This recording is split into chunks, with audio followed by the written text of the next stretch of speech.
We're live. Hi, hello. Welcome. This Hello. is the 19th episode of Hmm. Healing Riffs, which is kind of insane. Yeah. Um, this will also be the last stream for the year, the last stream of this game for the year as well. Which, yes, that tautology. You'll see us next year in the beginning. I can't really think of anything else to add to that, so yay. All right. I'll take it away then. Uh, I can't. I can't leave it. I can't. We were talking before the stream. I can't leave it. In my mind. Hicks's Eldritch Blast is all. I know it's force damage. It's not bludgeoning damage, but it's magical bludgeoning damage Yeah. in my mind. So I'm like, no, it's Eldritch Blast. It's like hitting someone with a bunch of hammers.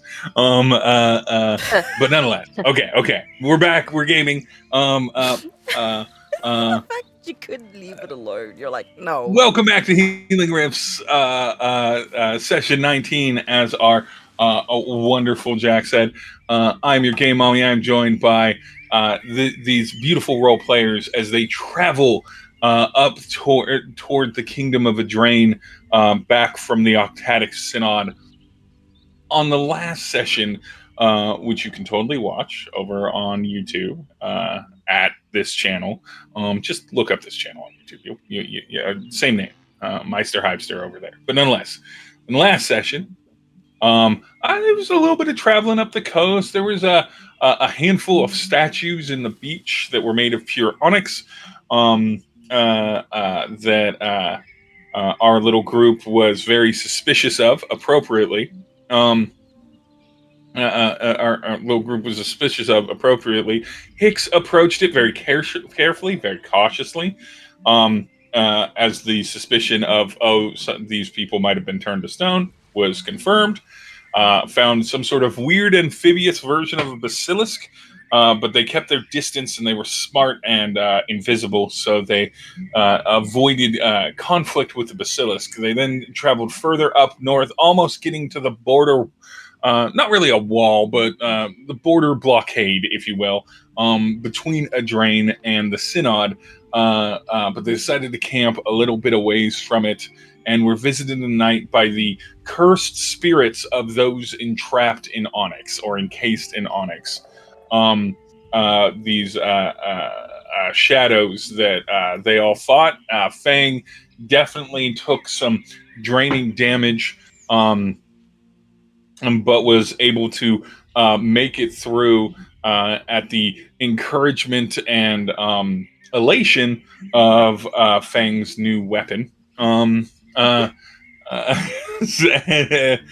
which we have discovered does in fact speak to Fang, and the rest of the party all got really sort of after that fight settled in, eventually going to sleep for those that are from the material plane, and then another wonderful sit and eat the popcorn, watch the like vulnerability and character plot reveal conversations happen between Hicks and Yuri, while Fang and Nhudrel were completely asleep and missed all of it, talking about impending dangers and the threat of them just being in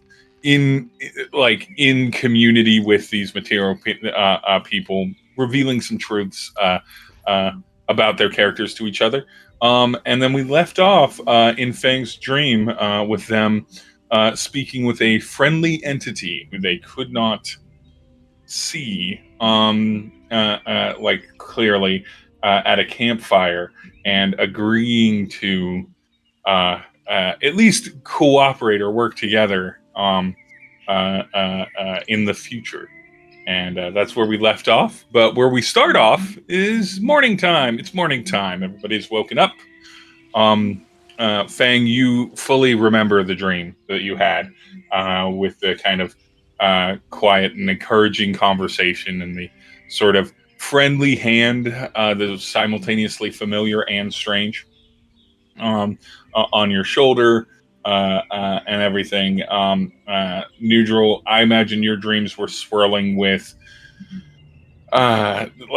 swirling with the notes and discoveries and contemplations of the day prior. And Hicks and Yuri, you're both able to be out of trance. It's the morning. You're probably a little ways away, but like a fairly short distance, handful of minutes walk from the sort of gatehouse tower that's on the main road between the Synod and a drain that you know eventually leads you to Southgate and beyond from the map. What do you all do? What's your morning look like? I'm still trying to go find my old notes. Oh yeah, we had that chat. Yeah, I cannot remember. Now I remember.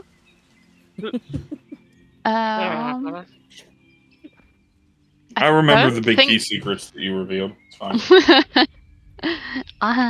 how do we all feel about it? I don't know. I don't think there'd be like. They don't really have anything to do. I think Hicks would kind of just do like the normal like perimeter check, like after his / after. Will you go to sleep last? I can't remember. No, I did. Oh wait, No, I did. No, You took Yeah, last you did. watch. Yeah. yeah. So I'd have been back.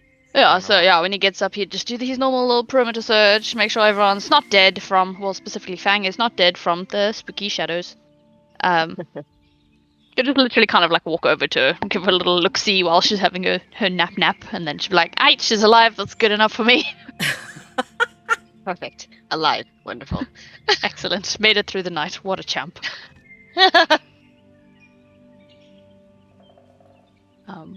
Yeah, I don't think Hex will be doing anything like specific. And maybe check in on Yuri. Nhudrel's probably like sleeping with his face in a book, so he's like, cool, he's normal. Yep. Just go check on the fairy wings.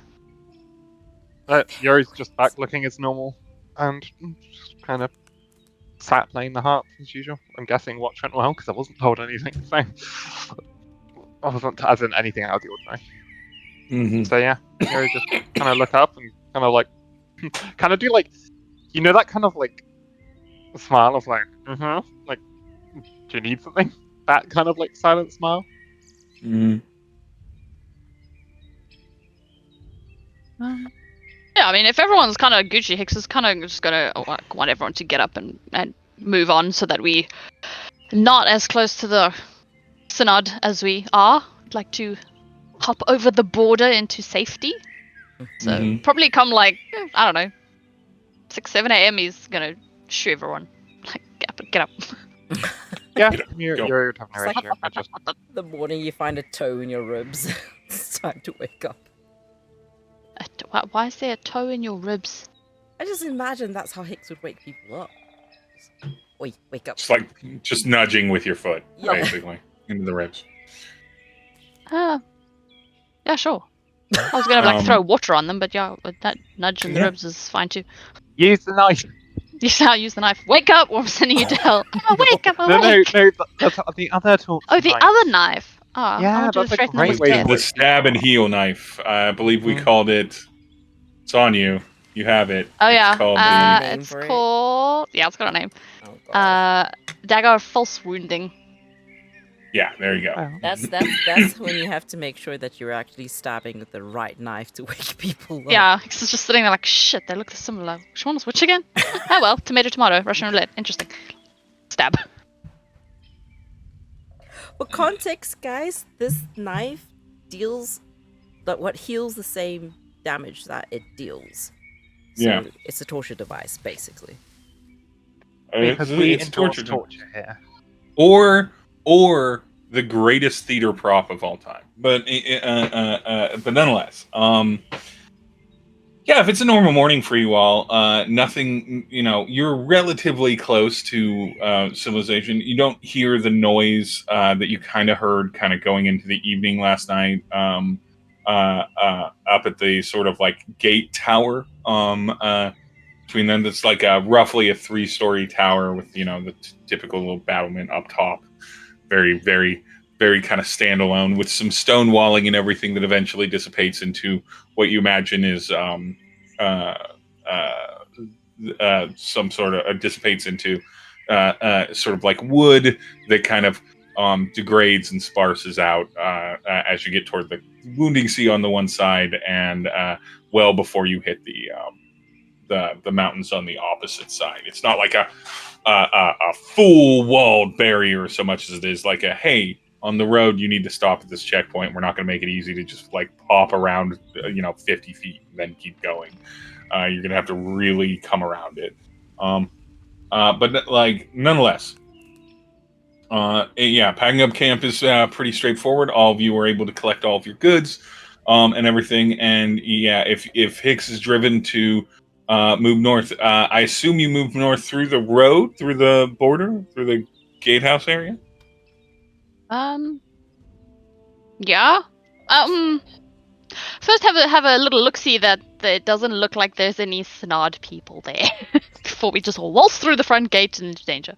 Not particularly. Some of the people that are there as you approach it might be from the Synod, but there's not like soldiers or anything like that. There are the guards. There are the Kingdom of Adrain soldiers that are at the gate, but they're doing their normal thing. There's 4 or 5 of them posted up around sort of like the ground, and then a couple up on the tower with crossbows. Standard thing for both, or for everyone with the exception of Yuri, actually, because you've had to travel into a drain. Nothing that you would have seen differently than any other border. Nothing uniquely threatening. Just sort of the standard things. The big giant doorway that can be sealed if it needs to be, kind of thing, is just wide open and everything, and you literally see people just sort of stopping, not acknowledging the guards, having like a brief few sentence exchange, and just moving through when they come into a drain, and then leaving a drain. The Synod doesn't have like a separate set of guards posted here or anything. People can just leave a drain and go into the Synod. Yeah, then I guess Hicks would basically just say, keep your head down and don't draw attention to yourself until we're through the gate. And then Was that to me? It was to everybody. Nhudrel But just like, yeah, I guess he would give Yuri a stank eye. Nhudrel just like looks at Bang, looks down at himself, and then looks at Yuri and goes, "That might be slightly difficult." I guess Done now it before, you missing can her do it cloak. again. Oh yeah, Fang doesn't have a cloak. We've done it before. It kind of like looks down. It's like, should I wait here? No, baby.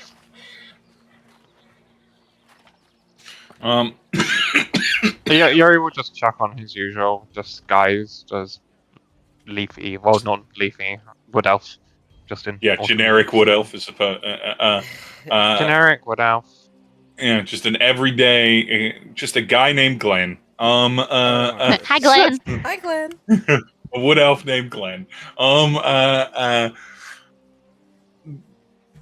As you approach through the gates, you can catch the rhythm. Again, there's an exchange that happens between them. If Hicks is in the kind of forefront of the party, you get approached by some, the medium height, medium build, the brown eyes, brown hair, in nondescript, suited soldier of a drain. Hello and hi and welcome to a drain. My name, or please state your name and your business here in the country. Remember the last time Hicks introduced himself to someone in a drain, he gave Yuri's name. Do that now. He's like, I need a name.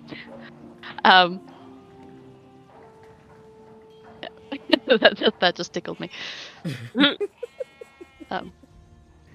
My name is Sevald, and we are here, or rather, we are coming back on orders from the mayor, Meredith.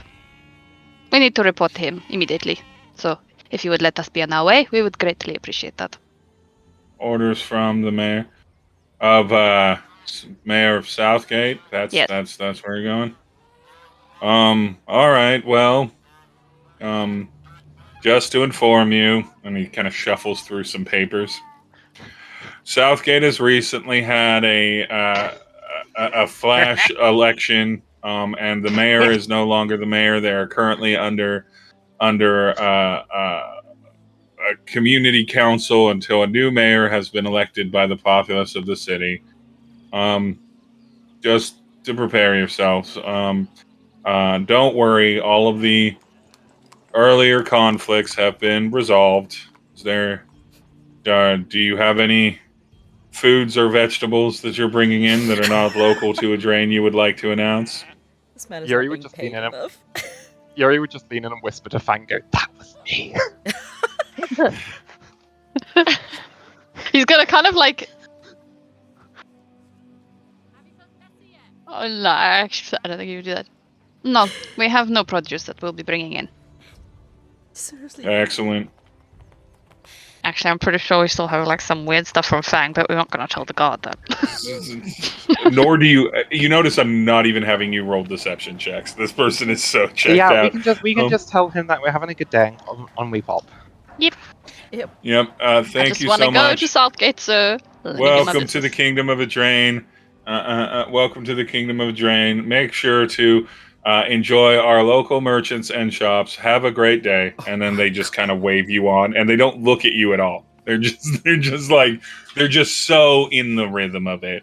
The other guards, as you notice, the other like border guards are literally like two of them are playing dice on a corner. Both of the ones up on the things are leaning with their leaning on their elbows. Both of the crossbows up in the battlements are just sort of leaning. One of them's like smoking a cigarette. Like no one's on point here. There is no vigilance in this space now. They're all humans, right? Humans or half elves, like nothing that's too wild. Okay. I was just gonna make a little semi-racist remark about humans, but if they're half elves too, I'll keep quiet. Oh, I do. Are they humans like the cis white hit? It's just the most middling Humans white are always guys. the dodgy little fucks. Yeah. Jeff speaks from experience. I'm not a dodgy little fuck. But no, I certainly am. This is literally the amount of level I put in an effort of a job like this myself as a person. So, nonetheless, collect paycheck, drink paycheck. It's a 1-2 punch that works every time. Yeah, you all pass through. There's no like pat downs. There's no suspicious looks. Nobody here seems in a mood to do anything other than go through the motions, which is convenient and also sort of shows that like maybe in a little bit of insight onto normally how things are between a drain and the synod, which are pretty open and not complicated. As dangerous as the synod is, like in an idealistic sort of way, the practical way is a drain is a relatively functional and free-moving kingdom usually, and the synod is also a pretty open-handed, free-moving kingdom because they have no reason to fight each other in these times. They're both still relatively young, and they both, up until this storm, had easily plenty of access to any number of resources and functionality they had. And since they're only, each kingdom is only 200 years old or less, there's no like centuries of bad blood or anything like that. The traveling between the border and Southgate is where I'm going to have you all roll. Well, not you all roll. I'm going to have you roll. Can I have Where? Between where and where? between the border of a drain and Southgate? Ah.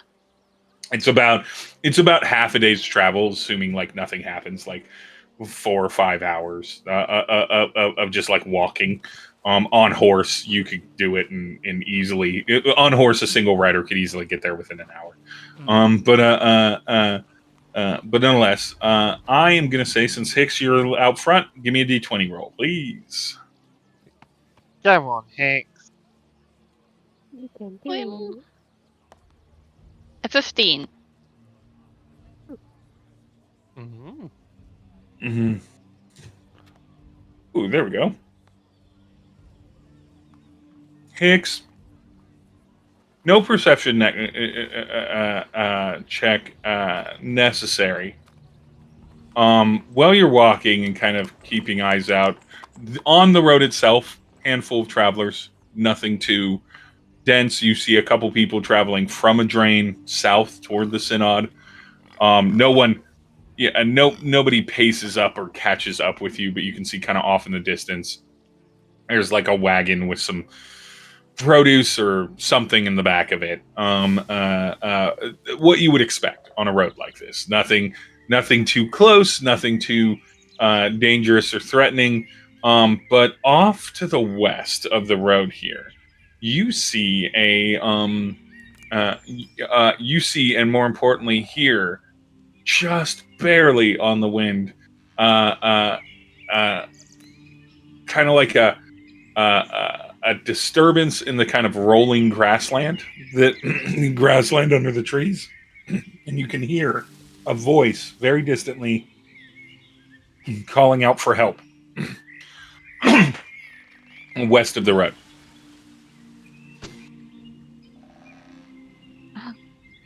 Hicks probably wouldn't give a shit, but anyway. I mean, if He's you like, don't "Well, give a shit, Really? Hicks would just if be like, Hicks doesn't "Hello, my give a brother." shit, you cannot give a shit and stay on the road. The rest of you have to roll I think though perception. he would obviously like look in the direction though. You see sort of like you see in the distance as you kind of squint, it looks like there's just like a head on the ground, way off, What? like just at the edges of your sight line. A head. I Is these like a head, or is in head is still attached to body? Head. It looks like a head upright. It's the thing that's yelling for help. Like in the grass. Yeah, no, we can leave that. I'm that, to be honest. You'd have to get closer to get more detail on it, but it might be a head in the ground.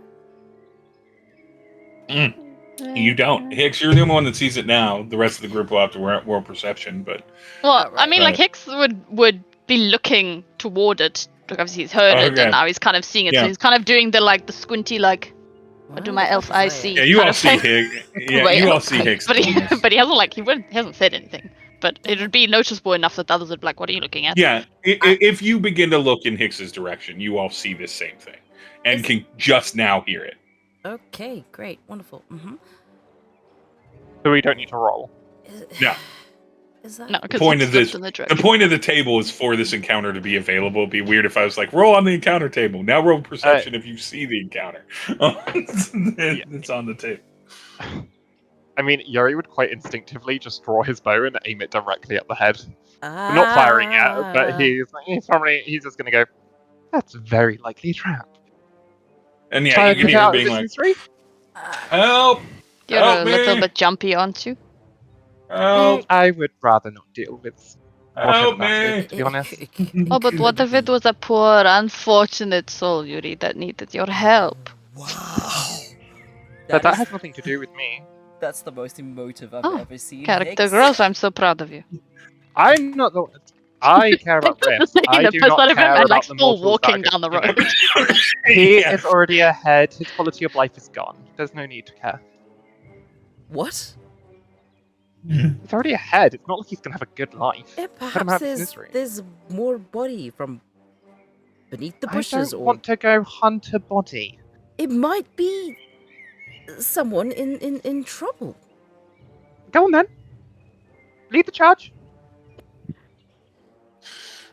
He just waits. He puts his hands on his hips. Sassy. Just looks in like, do you want to lead the charge then? Just come on. Go ahead. If you want to be the hero, just say, come on. And then we I can do want it. to be the hero, but I do like being able to sleep soundly. And if this is someone who is in trouble, I mean, if it was you, would you not wish somebody to help you? If I was just ahead, I would prefer to be shot. Is it just ahead? Is it just ahead? Am I seeing just We don't know. ahead? We You're don't gonna know. have- We're too far away. Yeah, you have to get closer to it. It is literally at the edges of your sight line and ear line. You can just barely be, so you can see that it is saying help, You know that it like the help sound is coming from it, and that there is a head there, but you cannot see any greater detail. It could also wait. Is it saying anything else? And he would kind of like, or is he just saying? It's just calling for help. So yeah, it is saying help, but it's saying like just to give you a tone. You hear help, someone, please.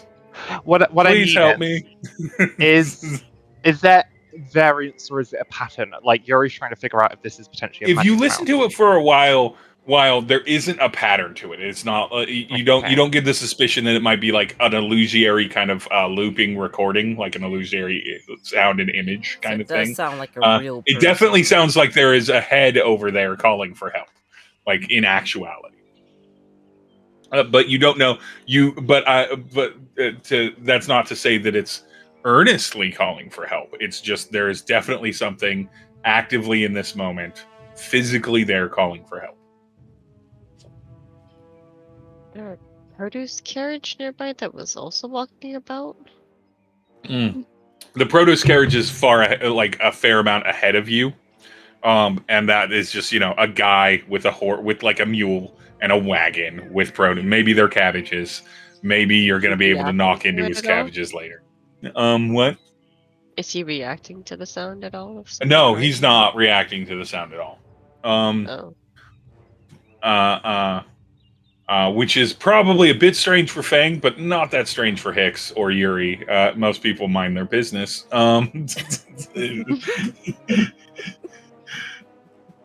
Like the reality of Hicks and Yuri both being like, not really our problem. We don't need to look over at that.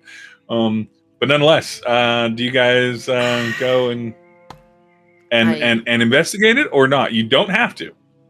If I do not go, this is probably going to haunt me, but I don't wish for any of you to be caught up in this. So just wait here, and I will just have a quick look to see what's going on over there. Worst things worst, I can always message you and see let you know what's happening. And he's just very much, help is on the way, dear, and just like sort of What the fuck? He's playing leapfrog in the wheat. Have you guys never seen? Please tell me you guys have seen. Oh, of course I've seen It's it. just out. Okay, good. Yes, Doubtfire. very much that vibe of Mrs. Doubtfire firing across the Where are we? Are we still in the woods? You're on the road, and then there's like light tree coverage on either side that eventually on the east side gets into a little bit more woodiness before the mountains, and then on the west side dissipates to the Wounding Sea, right? How does one check for earnesty?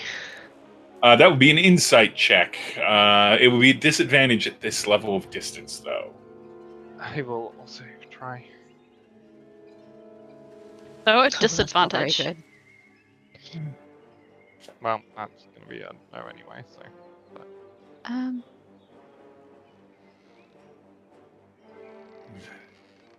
But yeah. Oh no, that's nearly a fucking 18. So sad. What did you roll? Insight. Insights. The people who are not approaching the head are rolling insight check earnesty. Yeah.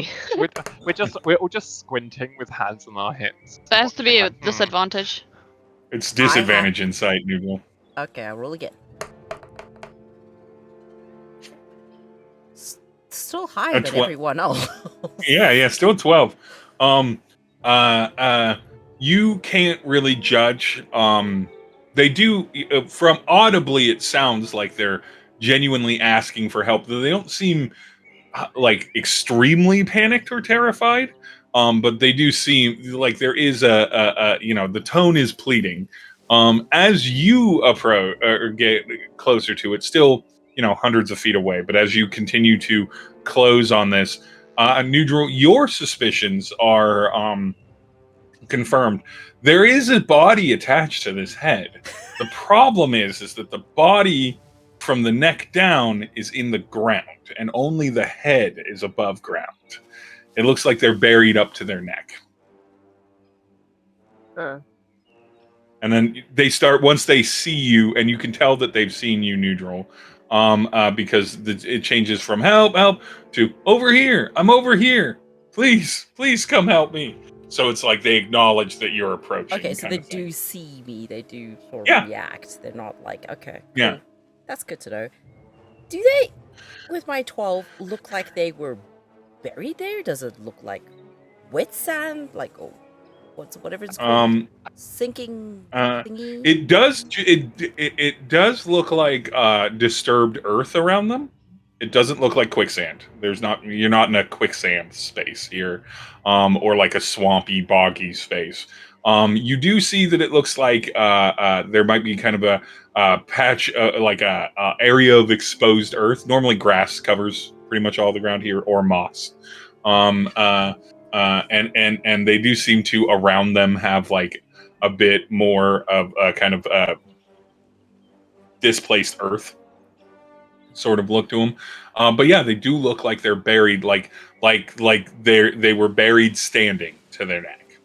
Just gotta, quick to message back, be like, there is a body attached to the head. They are simply just buried, which is a little strange. Just as he's approaching, he'll just approach very carefully, just in case, I don't know, it's an ambush. Be like, how did you find yourself in this predicament? So give me a perception check since you're approaching carefully, looking out for an ambush. Okay. Oh, perception check. Yes. Yeah. That's a 21.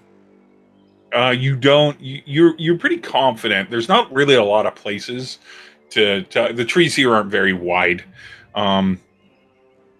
The trees here aren't very wide. There's not like big bushes and stuff like that. So you're pretty confident there's no one else in the area.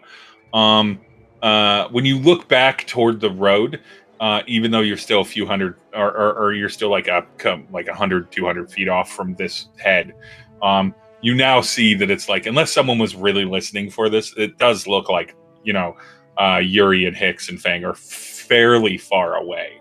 It would take, if you were standing and had all of your ability to put your entire diaphragm behind it, you could shout and probably be heard by them. But yeah, it is enough of a distance. But nonetheless, when you look, now that you can see the head, sort of an androgynous looking face. Sides of the head are shaved, but they have a long shock of sort of very dark brown, almost black hair that is kind of plaited in braids along kind of like the top and center of their head. Like tannish brownish skin, with a couple of like up at the forehead, a couple of like white tattoos that are on the kind of right side of their forehead, in a sort of patterning design that you don't recognize immediately. They look at you and they're like, "Oh, hello, fellow traveler." Is that are they thank you. human? Humanoid. They don't have pointed ears. And they're not like a color that human skins don't come in. They're definitely in the palette range, and they smile. Thank you so much. Thank you so much for coming. Hello. I seem to have been buried up to my neck, and I would really appreciate it if you could help me out of this little tight spot that I've found myself in.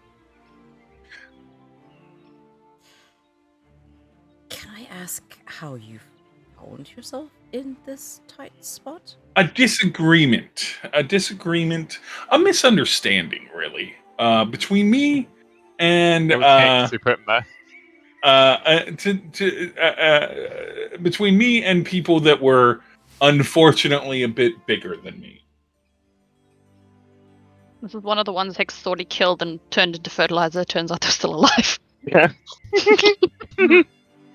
This is why you buried the whole body here. We've been through this. This is Hicks's version of a garden, just like heads. Exactly. He's so used to burying a ladron. He just knows they grow into pretty trees, and he just Yeah, expects exactly. them all to Bury do it. them, leave like a bit out so it can sprout, and then it'll grow a pretty Yeah. tree. That's Like a little bulb atop the that's ground. how I make babies. Exactly. No! Hicks is practicing for his army. Oh my god. Okay. This is. Oh, I'm fine. Just.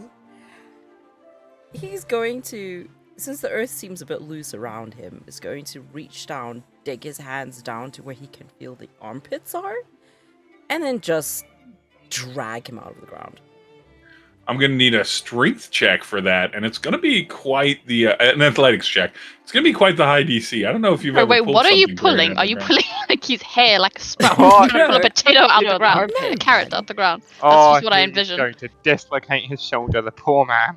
Under his armpits. Like, I've never Yeah, Well, pulled Yuri- how someone did you out get of the under his ground armpits? I before. thought he was buried to No, his neck. he dug his hands down into Oh, the okay. ground to find where under I think the it would still be armpits funnier if you are. pulled him out by the hair on his head, but Is whatever. that something Oh. Fang Yeah, can see yeah, from Yuri- the distance? Yeah, can we see this from a distance? Just the blur Yeah, of you see that Nhudrel has kneeled down to the ground and has started like clawing the dirt around this head out from around them. Yuri's gonna stand with the fang potentially, so like it's kind of head on, so Nhudrel's back is towards us, so we can't see the head, and he's gonna lean to Fang and go, "Oh my gosh, Nhudrel is making out with the head. Oh my god. That's disgusting." The audacity. And he's just gonna- get enough action at For the Arctic shame. Synod. Wait, he got action at the Synod? And Yuri's just gonna turn and look at her like, "What is the guns? Don't count on this."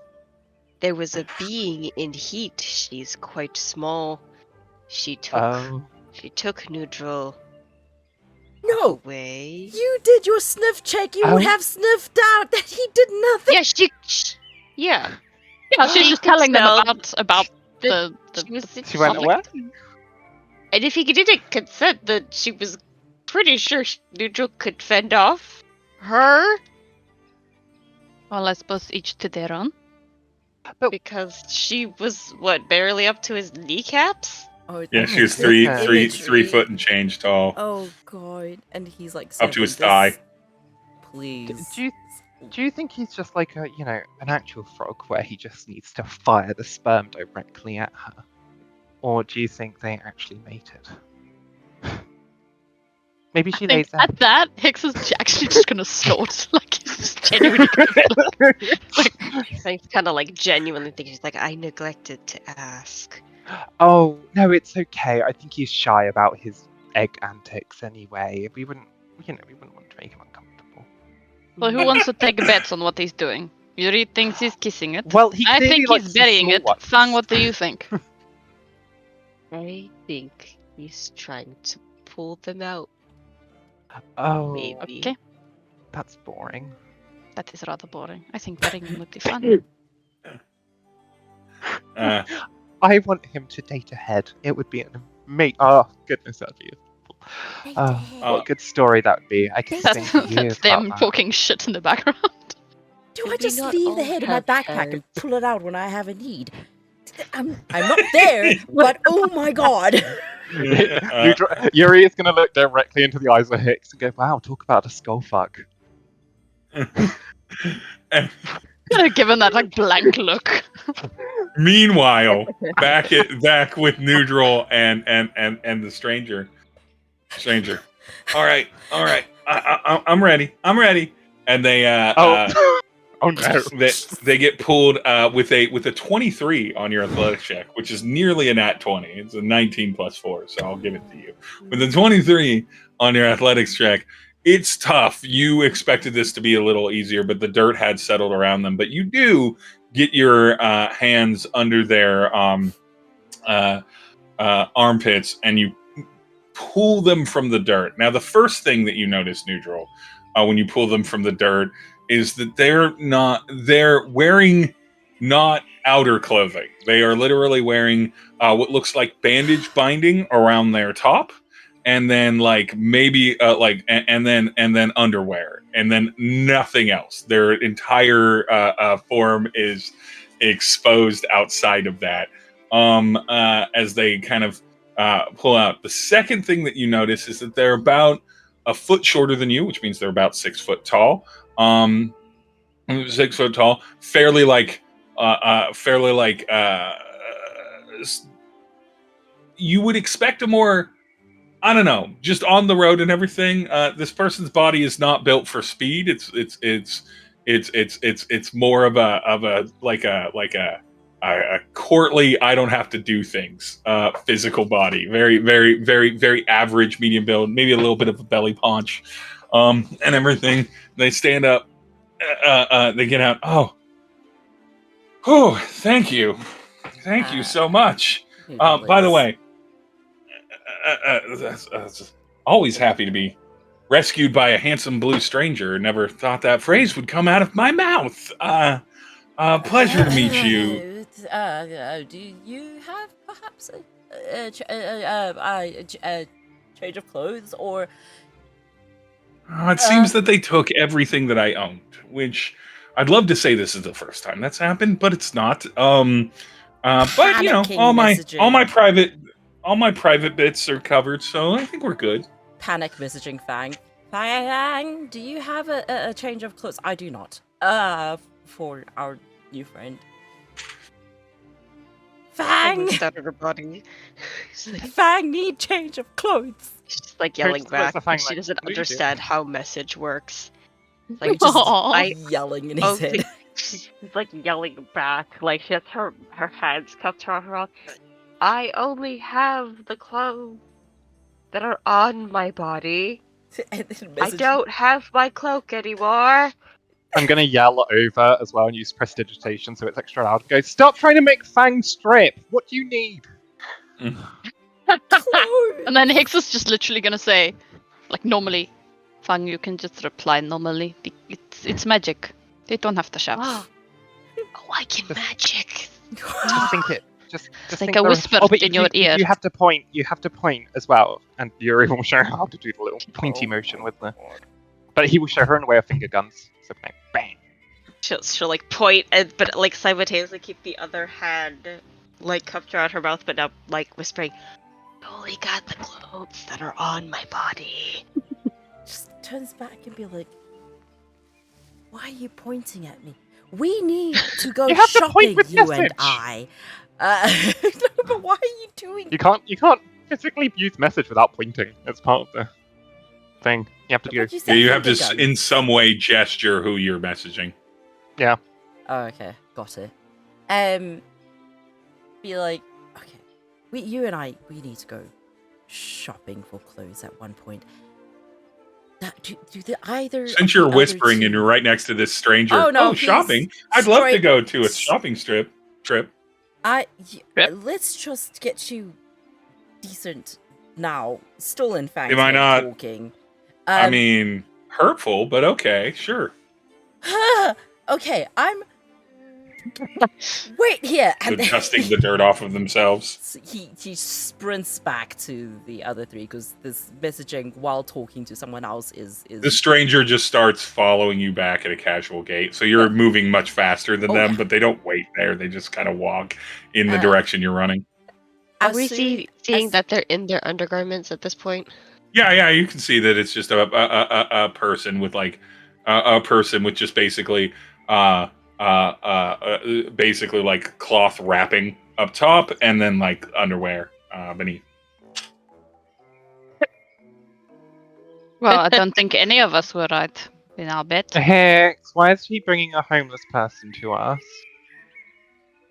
He has spread his seed. Good Oh, for him. my goodness, that was quick. Talk about one pump. Pump? You know, because of the motion of. Okay, clothes. Do any of you have clothes that might fit this person? Yes. Oh, following us. Why would I give it? Just squint. Yeah, Hicks is gonna like look down at his white robe and then look back up at Nhudrel and just go, no. Yuri's just gonna look directly at the other person and go, "Tell me, please give me your name."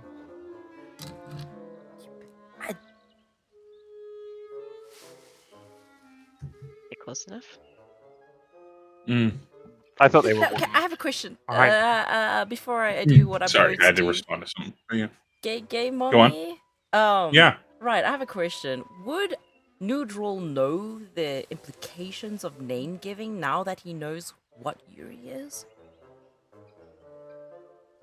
I think that it's Is been it enough too time. late?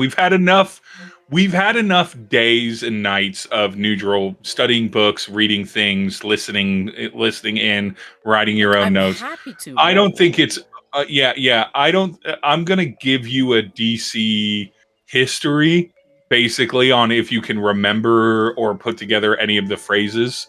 But it's a pretty low DC check at this time. You've been traveling together for over a week. You've experienced hearing Yuri say that they, not really spell out the power of names, but sort of be very name averse. And there's lore, there's legendary lore about giving your names and stuff like that in storybooks. So yeah, give me a history check.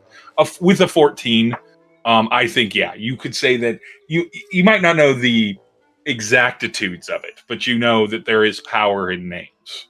For some reason, that very much could apply here.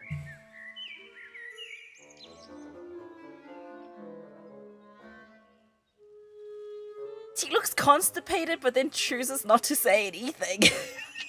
So Probably it takes best. it takes the stranger a little quite some time because Nhudrel was running and the stranger was like strolling. They were not moving at a particularly clipped gait or anything. Um, uh, as they approach, you all see them. I need perception checks from Yuri, Hicks, and Faye. Oh my god, my Woo, rolls are always nice. fucking abysmal when I play them. Ooh, bang, bang. Hicks, they have no weapons on them. They have and in your summation of a quick glance over them, this person uh, this person looks like their hands are soft and and their hands are soft and their stomach is full. They are not a physical threat to you, in any way, shape, or form. Um, My uh, stomach is uh, full. uh, uh, uh, they look at you. Oh, they look at you all and they're like, they smile. Oh, what a wonderful group of strangers. Hello, everyone. My name is Liar.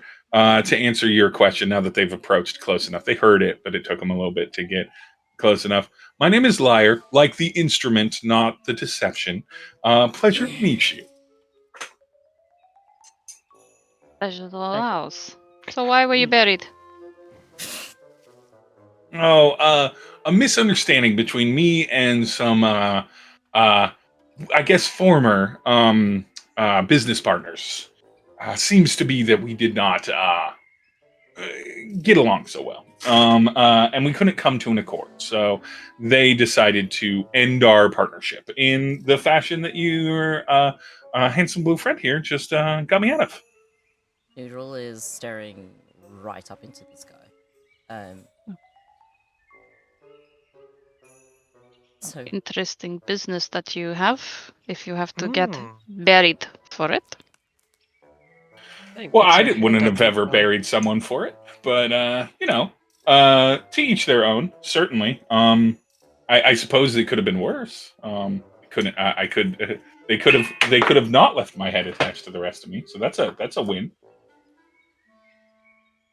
Bang puts her hand on Nhudrel's shoulder, mainly like because she saw the constipated reaction. She's like, do you need me to make the aftercare tonic?" Oh, fine. Does Neutral canonically have IBS? I can see it. Nhudrel has fucking an ulcer right now. Yeah. Actually, ulcer tracks more for Neutral. Just a mild ulcer that acts up. Every now and then I Occasionally. vomit blood. Don't worry about it. It's fine. It's fine. Yes, please. That would be nice. Bang starts to get to work. Thank you. But yes, we'll just say that occasionally I deal in person to person or business to business deliveries, distributions, and unfortunately, I found myself not being able to meet the requirements of a previously agreed upon thing, and they were less than understanding about moving the date. So thus that. But I really do appreciate it. So what are all your names? I'd love to know the names of the people that at least were companions of my savior, including yours. And looking over at Nhudrel. Yes, Okay, well, look, to be clear, if you wish to, sleep with him, can we just be honest about it and get forward with it? We do have a world pool to go deal with, so if you do want to sleep Or, together, push over there. I'd love a bath first, but I mean, I'm not. my Okay, name is Nhudrel, go Nhudrel, take and him to the it's very... baths, and you can have a lovely time together. Oh, It's the least I could do. no, Honestly, the I... absolute See, least I could he do. wants to sleep with you. Just I do do not. it. Honestly, you're so pent up. I am not, in no way, shape or form, pent up. Honey, even a fan can smell it. I do not smell of anything, thank you very much. And I'm not... Make you I'm extra not. aftercare tonic for after. I tap my nose. I tap my nose at Fang. I do a nose tap. Like, good plan.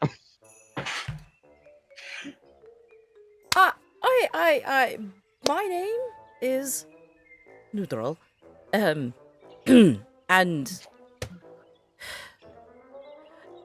gonna Our go names now. aren't important because we did not Yeah. rescue you.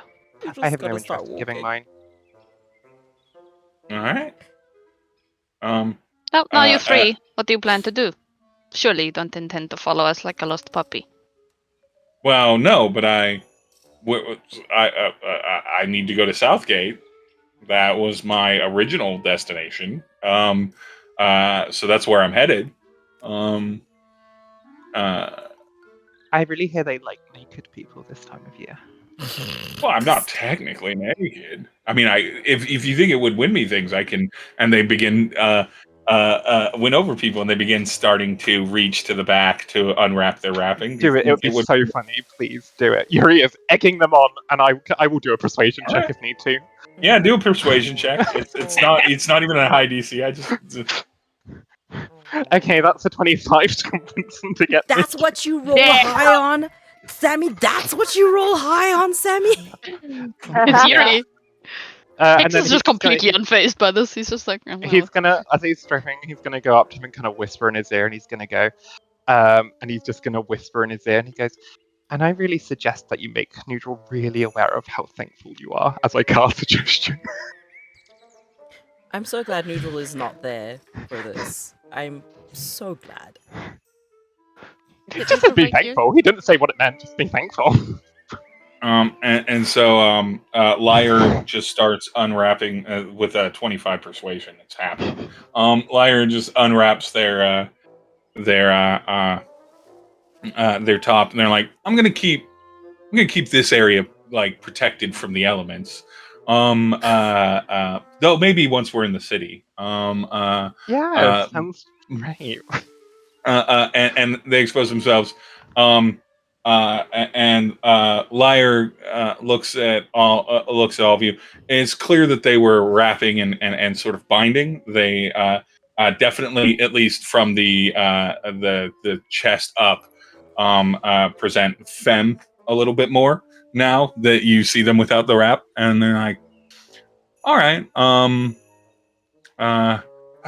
it is nice. It is nice. Plus, these are dirty, Freeing, and they can honestly, yeah. Oh yeah, let me, and I'll prestidigitation. Oh, thank you so much. Oh well, then we don't have to wait for a bath if yes. if your friend wants to like. you need to go discuss that with him, not me. Well, but I appreciate it. I appreciate it. You're so And they're just if you're all walking, they're just sort of walking casually with you.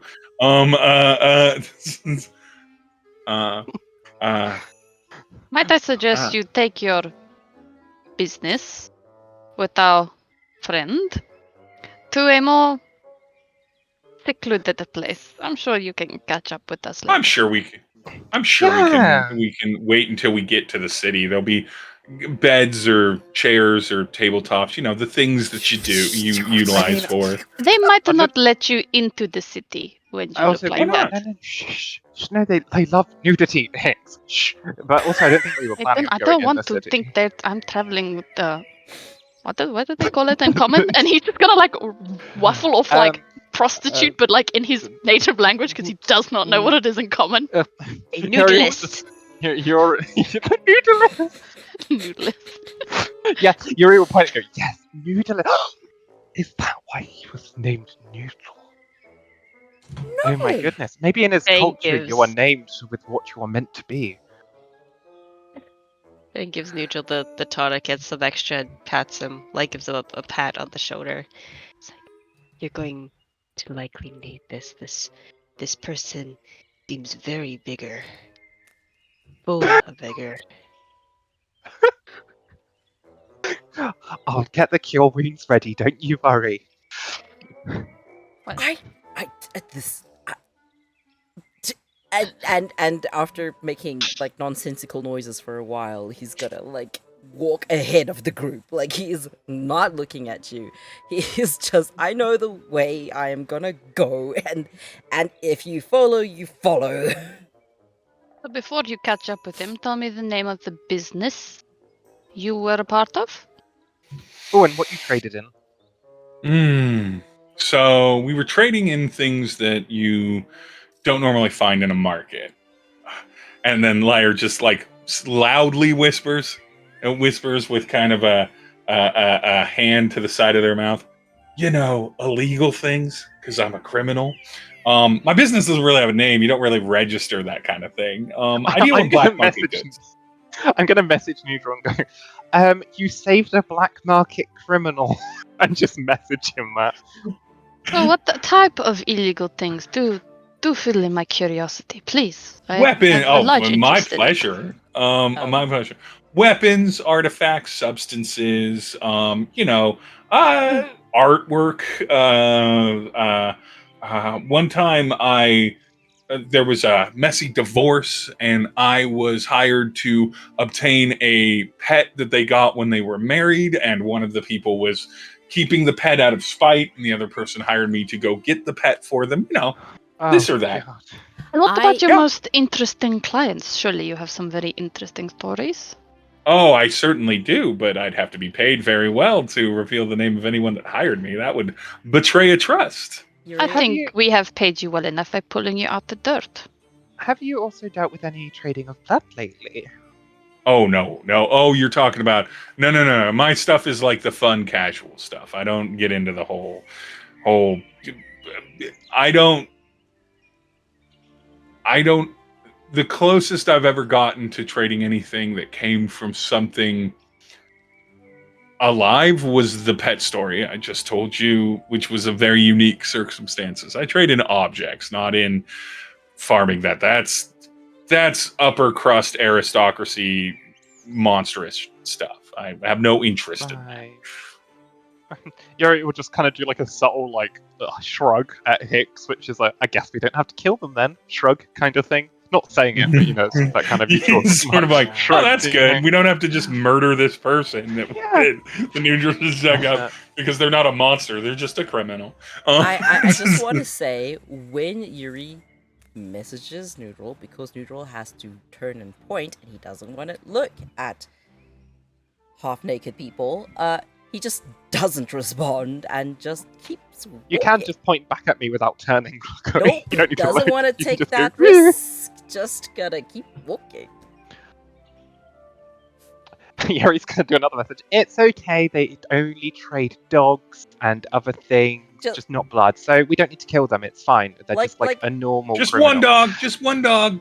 I just want to just say, one dog. I just want to say, as Messaging. this message is going, Nhudrel, even though he knows this is not how it works, is gonna cover his non-existent ears and just walk faster. Well, he knows that's not That how one's it very works. uptight. Why I don't think I'm gonna end up sleeping with them. Oh, no, he's honestly tighter than a screw at this point.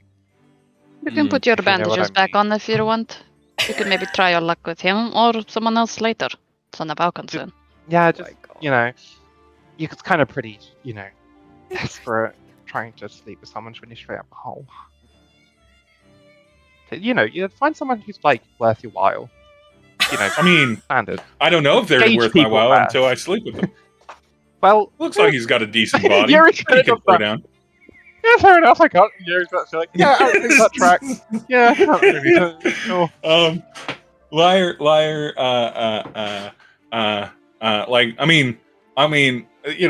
I'm pretty open about it, but, I don't, what's the word? I don't chase. If it's not happening, it's not happening. I don't got time to worry about it. There's plenty of opportunities for that. So what are you all doing on the road? Honestly, I don't really want to tell you. That's Shrugs, fine. honest. Yeah, Liar's he's like, good and that's just fine. nods and walks. But I have a question for you. Have you ever had dealings with a certain mayor? We don't need names, don't worry. But I think you may know who I'm speaking of. They tap their forehead and they're like, and point back at you. Yeah, absolutely. Well, I mean, dealings is a lot to put on it, but like, yeah, I know of and oftentimes tend to avoid a particular mayor. Avoid? Well, usually officials don't oftentimes get into good graces with the criminal element under their, governance. Right? I mean, he was already a criminal. Oh, are you saying was the mayor a client of mine? I'm trying to think if indirectly they might have been. Maybe. I've dealt with enough of the wealth class that they might have been using some sort of adjacent thing, but never directly with the mayor, no. What was the name of that family that was selling the blood? That I'll have to was go look. that's a great question. Let me go That back was through my notes and dig it up. Cathagan? Okay. Katangan. Katangan? Yeah, Okay, Katangan. Mr. Willis Katangan. Yep. My friend kind of like has an aha moment. She's like, what about Katangan?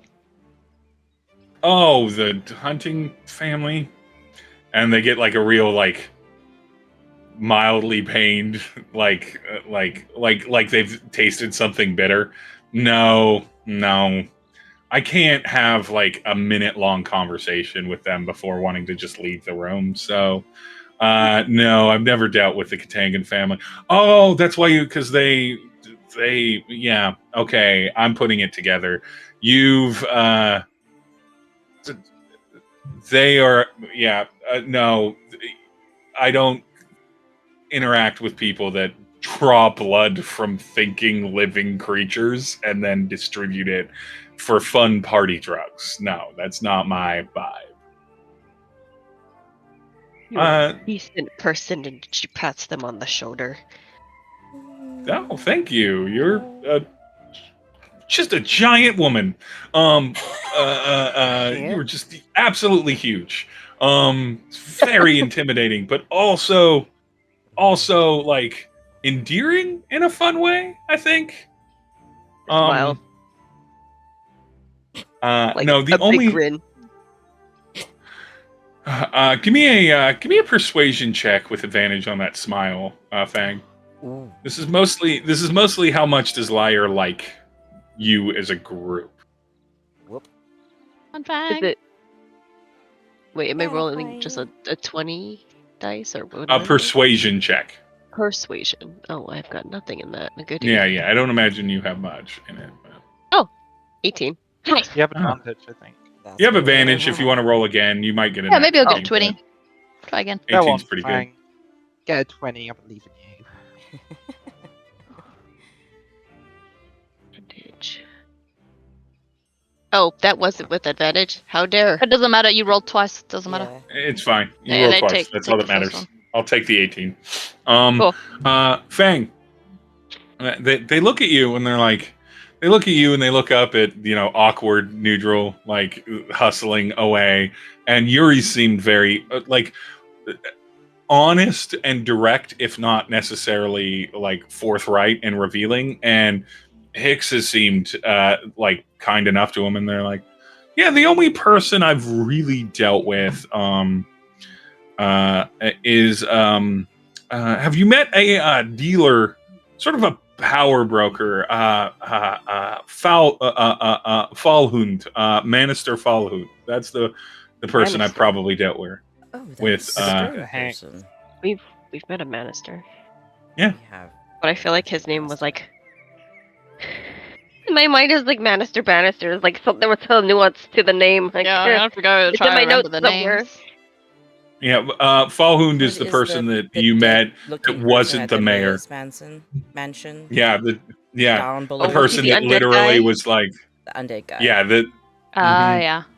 Yeah, I like calling him Manny. He hates that. He's called But Manny from now on. Like, he smells funny. oh, he does. would. He's not alive.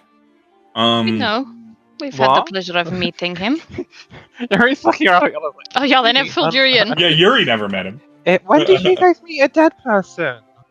I didn't In get to the- meet a dead person. I'll tell you later, okay? Let us ask Okay. questions for now. It's more Yes, finding ma'am. you Pat the They're nice child. accessories. Go play with your plant. Oh my word. Yeah, you would just go crawl up onto Frank's shoulders and sit piggyback. But It's automatically starts carrying him. Yeah, you're always gonna do that big, like it's like a big koala hug on her back, like it's an Aw. actual hug. Oh. What But, dealings? yeah. What is he a client of yours or? Yeah, I've fenced some goods to him and from him before. Notable artworks, some books and pieces of interest, some relics, that kind of thing. I've brokered some deals. That's why I was trying to review if I've ever actually. I don't know if any of that is technically for the mayor. I don't get the. I feel like Manister does a lot for the city, but also for themselves, and so I think it's mostly been for themselves. But who knows? I'm not that involved in politics. But yeah, Manister is probably the most important person. Since you seem to want to know about the importance of people of the Southgate area, if I've interacted with that, I think that's fair enough. I mean, you did rescue essentially a criminal. You might as well find out if I'm like the bad kind or if I'm like the fun kind. I like to think I'm the fun kind. Oh, Do you know any bad kind? Oh yeah, a ton. Absolutely. I mean, I'm guessing they probably put you in a hole, the bad kind. Yeah, I mean, I'm not a big fan of them right now, but it might be fiscally beneficial for me to not be too vengeful about that. I mean, I did admittedly make a promise and then broke it. So then that's part of the deal. you deserve it 100%. It's- Honestly, What I would've done promise much was worse it? to you. He's What? trying to like shut Yuri up. He's trying to shut Yuri up, so he's like talking over him. What promise? Oh, conversation along the road. I had so it seems like it's cleared up, but like there was the storm in the synod above Neapolis, right? That I'm sure you all saw and everything. And so in that chaos, there was an opportunity for a little bit of procurement of certain things that would normally be hard to come by. I, in my grand confidence, hired some mercenaries to go get said things. Then hired someone to watch said mercenaries to make sure that they do the thing that I hired them for, and then report back to me if they didn't. And then, unfortunately, both my watcher, it seems, because I found their body, and several, at least, remnants of my mercenaries were found. So I could not deliver the promised goods, which was a problem because I took advance on the potential value of said goods, and then I no longer had that money available to me to refund them for the failed transaction. So, so they didn't take kindly to that because it seemed like I just, in bad faith, took a percentage of money from them and then gave them nothing in return, which was true, and I would have gotten them their money back eventually. But You were the Pokemon And people. who were these people that you were supposed to procure things for?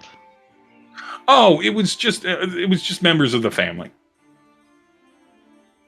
Family. And they just the family, family. Cannot say. They I'm look that they look at all of familiar. you. Are any of you from Adrain? We're new to it, but we have some dealings of our own. The family, the major, the organization that doesn't exist, right? Yes, of course. Essentially, So the family, they were just low-level members in truth, like barely above runners and lookouts. But they had the coin at the time. I'm sure they were operating for one of their bosses. But yeah, the family. They gave me names. I'm sure they were fake. I hope they were fake. It'd be really foolish if they gave me their real names. But the family.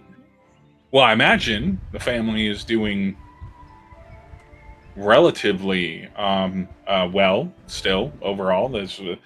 When it comes to a drain, if you're dealing with people that have quite a bit of coin, they're the ones to deal with. And say we would like to get involved. I hear the money's good. How In would crime, we? yeah, it's great. Yes, you understand. You're a man of coin as well. Yeah. How exactly would we meet with these people to, speak about dealings or potential work? Oh, I mean, I could set up a meet for you. At whatever location you like. I'll at least not with the people that I dealt with, but I could. If they wanted me dead, they would have killed me. I'm sure they were just looking to appropriately punish me. I've worked successfully with them in the past. I could set up a meet for you if you like. You can meet the family, just a casual meeting, just so that they can kind of suss you out and suss what you want out. You're not going to meet anyone important day one, but you'll meet somebody I can probably get you someone that's pretty reliable, and at least aware, worth talking to, if you will. And this would happen in Southgate, I assume. It can happen in Southgate. It could happen. It kind of has to be a drain, but It doesn't have to be in Southgate. Southgate's just the most expedient location right now. He would message this to Hicks. We'd just say, "Can't we do it in the big city? I don't really want to go back to Southgate. We've been there." Or, keeping off the radar purposes. Have you ever heard of a little town a bit further north from Southgate called Charlie's Home? Do you think they could meet us there? Yeah, they could meet you there. That would be good.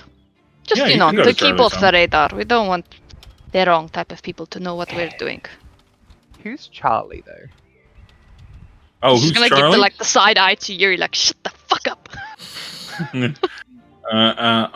Who's Charlie? Well, Charlie's the founder of Charlie's Home.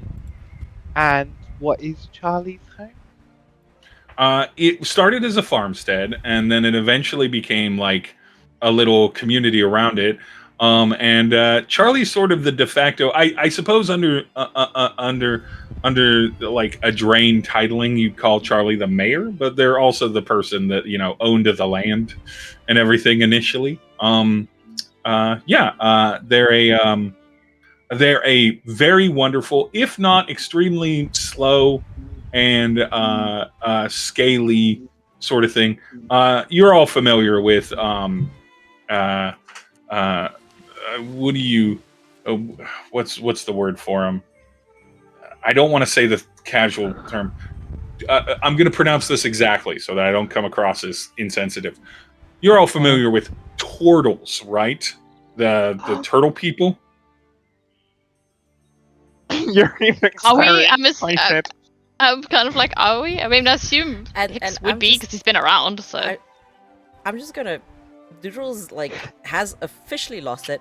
Has been listening to this conversation, unable to really join in because every single time he thinks of turning around, he's thinking half-naked person. So he Well, no, finally, they Hicks and Yuri kind of said you can get dressed again because Nhudrel's not interested. They haven't changed it.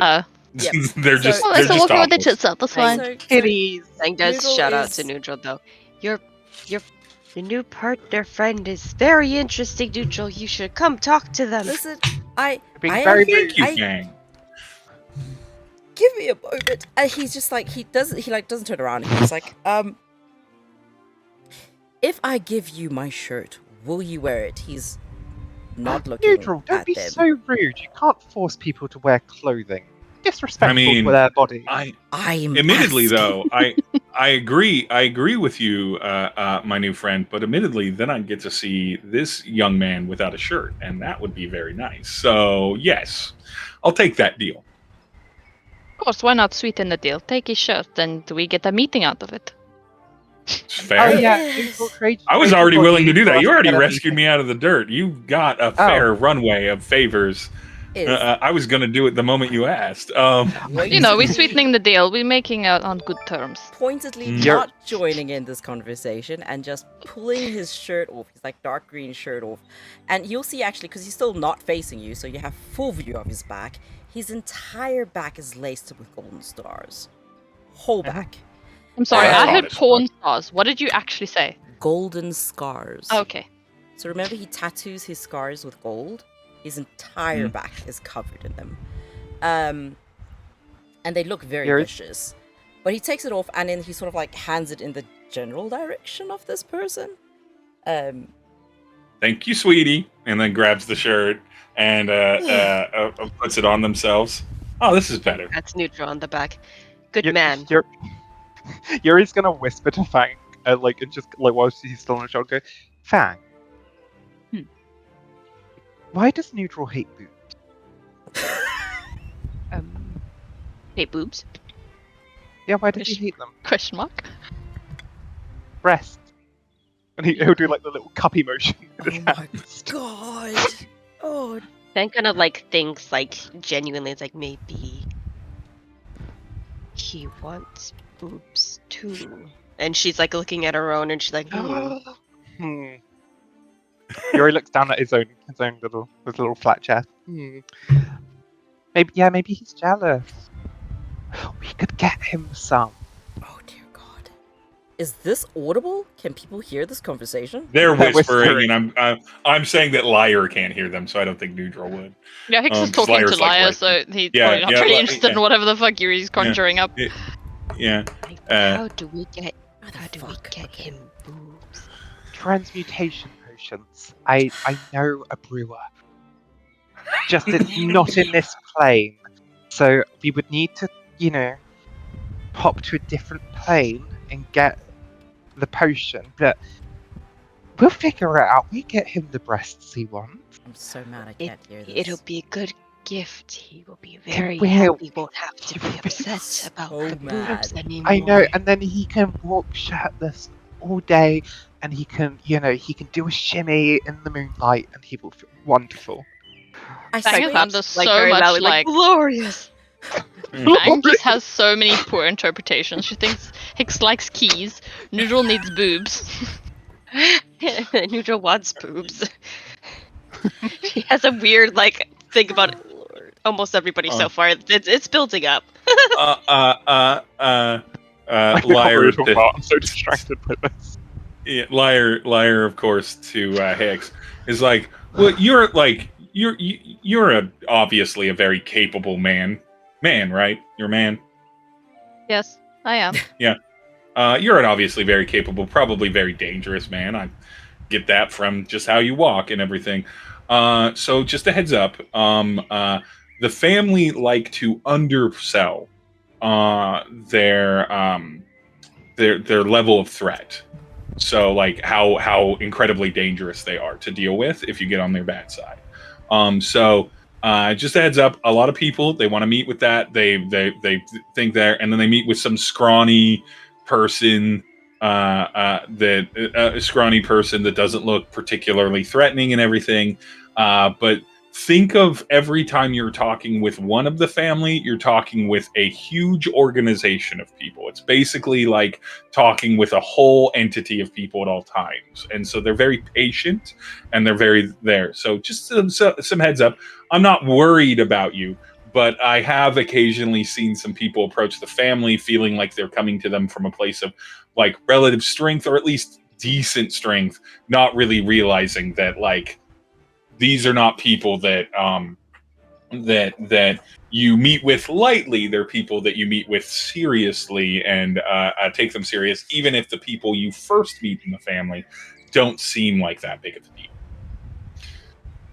You do crime very well if you don't look like you do crime. It's probably my mistake. I definitely am not quiet about being kind of an open criminal, but I can't help it. It's too fun.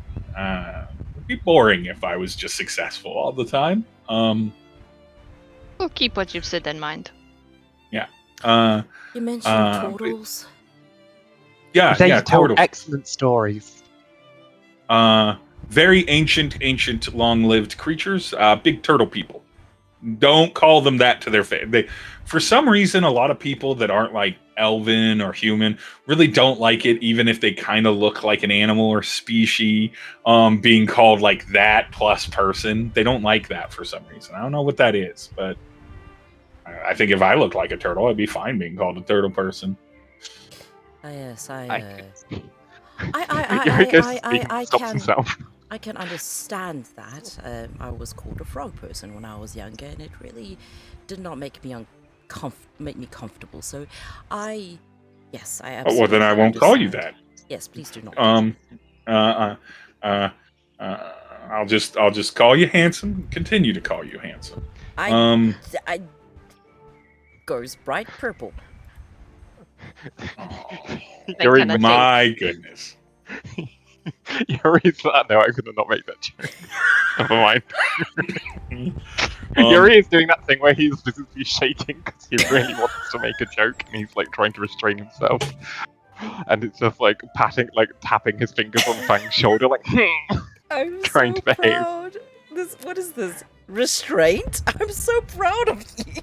It's not gonna last very long, I can tell you now. Good luck. So So you Like kind of anything. know what we look like, right? Remember Yeah. the name? And he's gonna kind of like be like, fuck, I didn't give a name now. Here, You could use Marv. Mikael. Remember the name okay. Mikael, and when we need to meet this person in Charlie's home, they have a name and faces. Say that name again. Mikael. What's that? Oh, Mikhail. Okay, Mikhail. Yeah, I can do that. Okay, Mikhail. Yeah, I'm going to go. I can arrange this from Southgate. Southgate is my next destination. I need to get myself some coin, a place to sleep, and everything. But by the time you get to Charlie's home, within or so the same rough day that you get there, someone will reach out to him, Mikhail, looking specifically for, and I'm pretty confident about this, a giant, redheaded, 8-foot tall, kind of like person that looks like Fang over there, and a slightly shorter, handsome blue fellow, and 2 elves. Yes, elves. Correct. Yeah, I'm more than happy to coordinate that for you. Mikhail. Okay. My clansmen, ones I was not close to, would call me Beast. I am still working on how I feel about that. Oh, I'm gonna murder someone. Let's start a war. That's it. Uh, This is the new campaign, Beast. Steve. We are going Beast. to start a war. Race war! Woo! yeah, that could depending on who said it and what's the tone. That could be either a very, very like complimentary or very non-complimentary name. My guess is the latter. So I'm sorry that you went through that. We should all be called what we want to be called. It's the only way to make sense, right? Like it's certainly courtly. Dang it, looks at Lyra curiously. You said the turtle people Yeah. don't Mhm. like being called turtle people. She points to herself. What in this context, what would you call me? And she points to herself, and her ears kind of twitch. Ooh, Liar gives Fang sort of like a once over and everything. I don't know. I have a flair for alliteration. I'd probably call you like a lion lady. You're not quite like you're not quite that, but you know, something in the neighborhood. So I'd probably call you like a lion lady. Just to like, I'm a fan of the phrase "cat girl." That's not the vibe you give off, but definitely more powerful, more imposing. But yeah, lion lady. Beck nods, approvingly. She's like, thank you. A big, powerful queen of an area, right?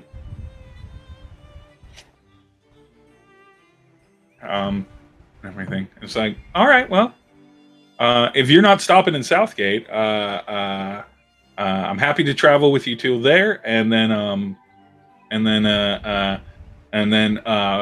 get word to you. Someone will approach you. They'll be like, "Hey, I'm a friend of the family," or they'll say, "Hey, you know, just one of the family dropping." But they'll mention the word family in some cute and clever way, and they'll be asking for Mikhail, and Mikhail is who they will hopefully be able to talk to. Yes, excellent. That'll do well for us. Thank you so much. If you ever have any needs of person, oh, I don't have any business cards on me. They took them away. Just ask around for Liar. I tend to pop up in places pretty easily, or you can send a word. I'll be in either Southgate or possibly, you know, later down the road.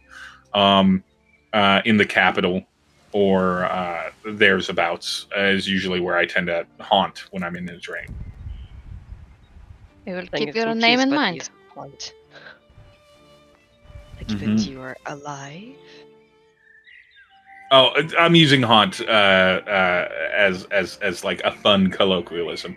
I mean, it's where I tend to hang out, where I tend to spend my time when I'm in Nhudrel. I understand. I like to hunt my friends. Oh, that's adorable. This whole time, Nhudrel has been taking notes. Mhm. Do you want your shirt back before I pop into Southgate? I Calling up Nhudrel. Closes his I heard eyes that it's your and only bit of clothing. I'll be able to get certainly if I show in there topless, I'll be able to get whatever clothing I want probably pretty quickly. oh, that's lovely, wonderful for you. That's And then he just honestly kind of closes his eyes and puts out his hands for his shirt, please. All right. Pulls off Nhudrel's top, hands it over, like drapes it over Nhudrel's arm, and everything. That goes back to just being topless. And Neutral, I think we need to invest in getting you armor. I thought he does have armor. That's why he jingles. He does. technically, he has armor. Technically, he has. For the scene we're playing that he was just taking off his shirt then topless. Technically Nhudrel has So he's armor. lying. He does have clothes you can give him if you're wearing armor. Oh, sneaky bastard, Yep. Neutral. Yeah, you could just every person with nipples loves to just wear chainmail on bare Listen, skin. You can Oh. call You me would a wear frog an as you would much wear an as you custom like. apple.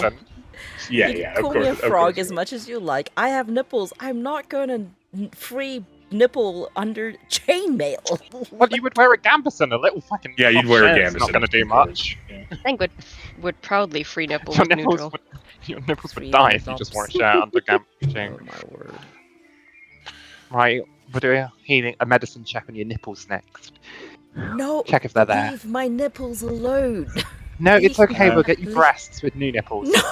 Mm-hmm. Mm-hmm. Sir Chris, See? your Yuletide present. I can say, I'm a fan of mine, so I do recommend them. Yes, was not kidding. that's fantastic. Sorry, keep going. Please tell me that was not a canon conversation about getting him rest. It was a kind of conversation. It was a No, canon I conversation. mean in front of him. Like No, you. No. Oh, not to I don't think him. so. Not the one in front of you. Not No. the one in front of you. No. Yeah. Nonetheless, you all travel along. Do you have any specific questions you want to ask Lyre before Lyre breaks off to go to Southgate and you kind of continue north? No. Ooh, Bang brings out Bunny Excuse me. and is like, "Did you?" And she like wiggles Bunny's ears because Bunny's got a new like a fancy bow and earrings that Oh, Hicks had I love Bunny. taken from Manny. Oh, let me roll about it. Roll on your character sheet. Yeah. I don't recognize the stuffy. The earrings might have been me. I do occasionally fence jewelry, but I don't specifically recognize them. No. I forgot Where- we stole where- jewelry just felt funny. Yep, Yep. we did. Is that something from? So putting it together real quickly. Is that something from Manny? Did you get that from Manny? I got it from Hicks, and we got it from Manny. We just call Ah, him Manny now. No, she's not gonna say Hicks. Actually, I retract that. okay. She's not gonna use his name. Hold on. You could Good just say point. my friend in gesture. Yeah. Like my friend got this for me, and Manny said it was okay for my bunny. Mm, He Yeah. has good taste. Manny's and if you have surprisingly- this, have good taste. relaxed like that. But yeah, okay. It's an adorable bunny plush. Thank you. Um, I won it in, and she forgets what competition she won it from. She's like, I won it. She pauses. at like the festival at Southgate that happened a little bit ago. Yeah. Oh, fantastic! I was sad to have missed that. I was coming back, and then unfortunately didn't make it. But yeah, I'm glad that you all had a successful time in Southgate. It's going to be nice. Thank you again for the prestige or for the and Lyre kind of waves her fingers and then gestures to their clean form. And they thank you so much for this. Cleaning me up. It's been a pleasure talking to you, Mikhail, and the rest of you as well. And look out for a member of the family out at Charlie's. We will do. Thank you, Lyre. And Lyre just sort of smiles and turns. And so the way that the road works is that it's kind of to the east of Southgate, the main road, and then it breaks off, to Southgate. And you've seen this, right? And everything. So Lyre just goes to the east gate of Southgate, which you can now see from the road. The doors are like open again. There are still a number of tents and lean-tos and short-term manufactured houses and everything. There are still several people from the synod that are kind of surrounding this place, but it's not nearly as dense as it was, and the doors aren't locked. The gates are no longer like hard closed. But yeah, you can see them just walk up or walk off topless toward the east gate of Southgate as you all continue your way north for a little bit, and then probably after the bridge, you'll probably break a little bit west.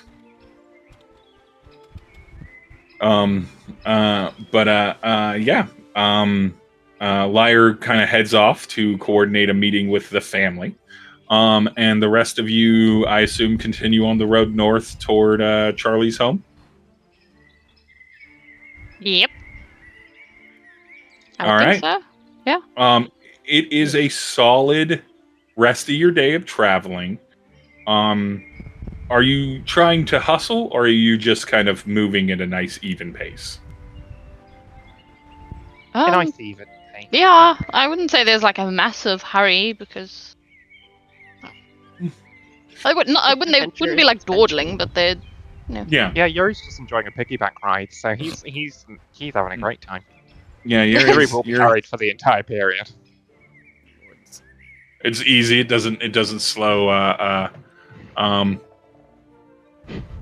it doesn't slow Fang down at all. Fang, Well, I just want to know what Fang's strength was, if you're okay telling me. 18.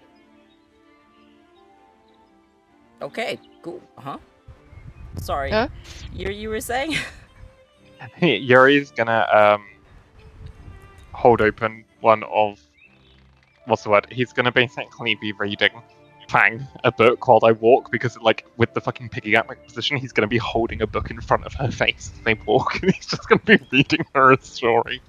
And they're just gonna go along, and they're gonna use like some of the words interchangeable in Sylvan to like show them like that's what this is. Meh. She's like watching the words while like in her peripheral like is following Hicks. So if Hicks walks into something, she's also walking into something. Wait, I'm just gonna do a little personal check for what the story is because I imagine like at random points in the story, if at least what's his face Hicks would probably just make out probably some of the words. And he would, so for the story, he would just be like, and this is the ancient spider archfey. He tells lovely stories. And he's a massive spider. He's probably bigger than a dragon. And he's really nice. And he's like telling the story about how this little baby coin spider became a huge archfey. Holy shit. hold on. Fang finds it inspiring. Hicks is kind of he'll listen, but he's like he goes like loses a step so that he's like one step closer, listening to the story, but he's not like doing anything else. I've now headcanoned that each party member like takes a turn reading to Fang something new. Aw, probably. Whatever Nhudrel reads to her probably puts her to sleep. She's struggling. That is like AP literature. And she's trying. Ye old English. So all of you continue to travel your way north.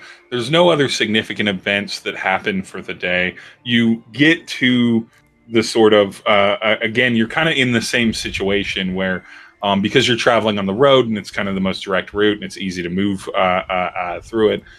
You do run into the occasional person traveling south, but again, these are like families or merchants. A group of drained soldiers in their livery, but like nobody's like people are polite. They like nod, they wave or nod their heads, but they don't like instantly engage you in conversation or anything like that. So they don't really like slow you down. None of the soldiers are like, hey, what are you doing here, or anything like that. That's not the vibe here. You're getting kind of close to the evening again, and you're about to approach another one of the like kind of tall tower gate houses. There's no gate here, but you're about to approach a bridge that Hicks you're familiar with. This is the bridge across the Tier, which is the name that they refer to of the river that runs into the Wounding Sea. The Tier is an extremely wide river. Because I'm literally playing with no one else who's like lives on the continental connected 48 states of the U.S. I can't just go to my go-to, which is it's as wide as the Mississippi. How wide that is.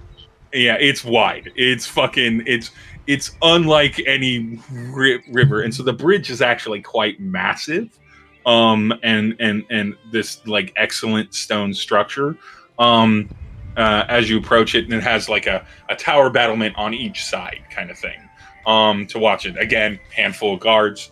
Nothing looks like it's being slowed down or checked on, and you can either camp out or you can either stay at either of these on either side of the bridge. There does seem to be some taverny housing sort of situation there for travelers, or you can camp out a bit of ways away from it again.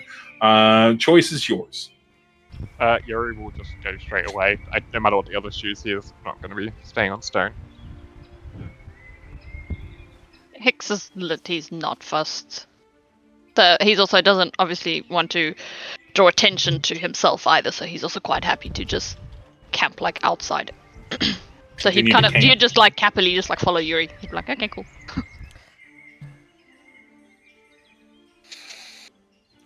So if the group of you do choose to camp, then you know the question I'm going to ask. Fang, what are you making for dinner? Yeah, back for dinner. There's a There's a river, river. you can Let's go fish. fishing. Can we have prawns? Prawns and like maybe some like maybe. Oh, prawn cocktail. Oh, well, that might be a bit difficult. I mean, we can try and rob the towers for like some sauces and stuff. I think Yuri, it's do you wanna the go for it? tower. I was like, beg your pardon, whose tower am I robbing? But, The towers. We'll go rob them for a nice sauce and we have a nice yes, but prawn I heard cocktail. rob. Not rob, but you disgusting. I'm not robbing a tower. Jesus. Oh, yeah, I bet you would. No, I think you would. Fucking weirdo. Depends how much they pay me. See. The give and The take. No. prawn cocktail. We might have to rob a tower. Otherwise, what I else? mean- What other grasses I mean- are around? What the Can I go see if I can find any foodstuffs? Yeah, survivor rolls for finding foods. Whatever foods you decide to find. I'm guessing Fang will do the fishing then. Yeah, thanks. Gonna go get us prawns. Woo! Oh, that's not bad. Oh, I got a nat 20, 25. Holy Yuri shit. finds exactly what we need to make a prawn cocktail. Yuri just starts growing it himself. I don't yeah, actually need to draw a prawn cocktail. I'm not gonna lie. Since you are the Oh no! nat 20 I've of the done a group, nat you get to 20. Oh no! since you were the nat 20, but please, if you would be so kind, Oh no! roll me Okay, a d12. Oh my god, he's gonna set the fucking forest on a fire. 2. 2. Oh no. We're just Moment. gonna watch Yuri go like foraging, and then this forest is just gonna go up. The grass is just gonna go up in flame. Oh. 2. Just a moment. Let me He picks a get that flower and table the up. forest goes. "Phew." Dude. This is the fishing episode. Anyway, do let me know when we have set everything on fire. You haven't set everything on fire. Do not worry. That's Oh, not worry. what this will be. Yet. Yeah.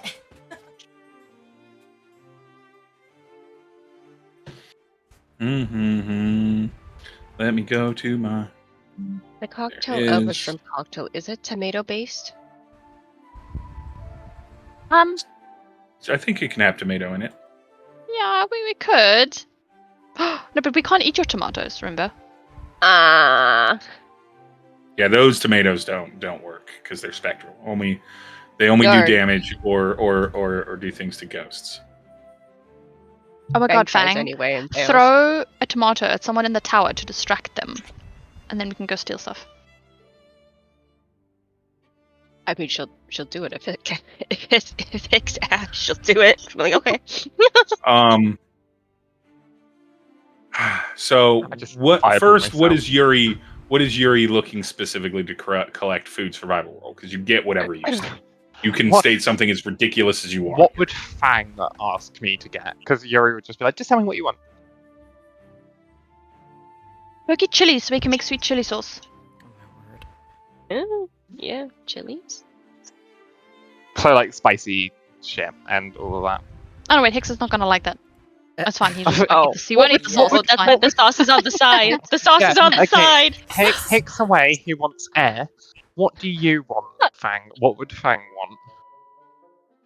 Yeah, spices would be the harder thing to collect out. Yeah, Yuri will just. She's not gonna. She's not gonna make him hunt. She's not. Yeah, she's Yuri not gonna will- make him kill him. Yuri will just Some go. parsley as well. Look for some spices, Spices. Condiments. including cinnamon. Just more from South. He just likes cinnamon. Need a garnish. Uh, We need parsley. Yeah, That's so pretty easy to find. weirdly enough, while you're walking around, Yuri, like looking around to see if you recognize any like spice plants or anything like that, you are kind of wandering around, and you find this little tree kind of off to the side, and everything, and you're finding bits here and there, and beside this little tree is a little box, and on the box you can see like a fork and a knife with like a little chef hat symbol that's in this box. That's about, I don't know, it's probably about like like half a meter by about half a meter. Just a little like nice wooden box, dark lacquer container that's just tucked beside this tree. But also, Yuri, you smell the mildest hint of sulfur. Oh. No. Yuri does that thing of like very much like a very animalistic of just like kind of snaps out bright and then just kind of looks like a just sniffing like he's like, because he is very aware of what like demonic smell is like, and the smell of sulfur. He's like, where? The sulfur isn't coming from the box. The box seems to be separate from that. Almost like perchance of luck. Arguably, if you get any energy of the box, it puts you kind of on high alert for like other planar shit, right? And almost immediately. The first thing that you sense is sort of a wave of sort of kind of magic, that kind of uncomfortable, kind of magical, almost like antsiness happening. You see the box. The box almost has a little bit of a flavor of Feywild magic, but not in the same vein that, like, say, an artifact from the Feywild would have. More in the same vein of some of the stuff that you know is very much tied to your realm, like when you are trying to make a person particularly lucky. So that's kind of what's coming off of the box. Since you rolled a nat 20, I think it's fun to do this. The sulfur is coming from the area, like is more like apparent, and then you realize as you kind of smell it and you look around, it's coming from you. You're a fucking demon. Oh, Oh my god, come here, I'm gonna send your soul straight back to hell, you little bitch! Yuri starts like frantically patting himself, terrified that he is like going to set ablaze. Well, you pat yourself, you discover on your person something that shouldn't be there. A little red coin that has appeared in one of your pockets. That you definitely, this is the sulfur, this is the source of the sulfur, and the moment you touch it, the moment you come into contact with it, you just hear a voice go, "Hello." You all hear Yuri fucking screech, and he will yeet the coin. Oh my god. Yuri, in your head, you just hear this voice go, "Hello," as you yeet the coin.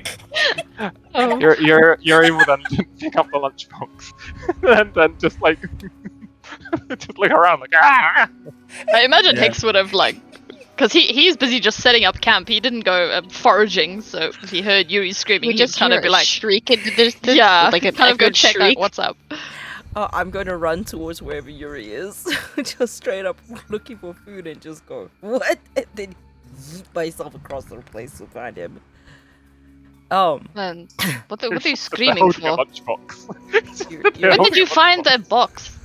Did you steal it from the tower? I don't know. I found it. Well, he just looks in the box and just goes, just kind of like does the weird thing, which is like holds that over. Good, give this to Fang. And he like tries to hold it to Nhudrel. Like, can you give this to Faye? I hold You it. screamed over a lunchbox. No, I didn't scream over a lunchbox. I screamed over a potential soul coin. A potential A soul coin. Where did you find a soul coin? In my pocket. assault. And Assault. in coin? your pocket. Mm-hmm. Would anyone like to explain to me what is going on? I mean, I've just told you what happened. What is It's- a soul coin? What are the implications of a soul coin? Why did you scream at a coin? Oh, I didn't like his voice. It wasn't very nice. This coin Yuri, spoke to where's you. the coin? I threw it. Where? Bitch. Yuri would just kind of like squint for a moment and he'd be, I didn't know did that. I didn't know did that way. And he'll point. Hix is just gonna kind of go over and like leave the explaining to Yuri and just like walk over to the general area he threw the coin to go look for The it. chain smoker voice of the coin. So, Hicks, in order for you to find the coin, I need a perception check or an investigate check from you. Well, we're not gonna do investigation, that's for sure. So no. Please roll okay. Okay, I got a 16. 16. It again, the coin independently smells like sulfur, so eventually you do come across where the coin is. A little bit of your nose, a little bit of your eyes get you there, and there's just a soul coin sitting in the grass, as Yuri described it, a soul coin.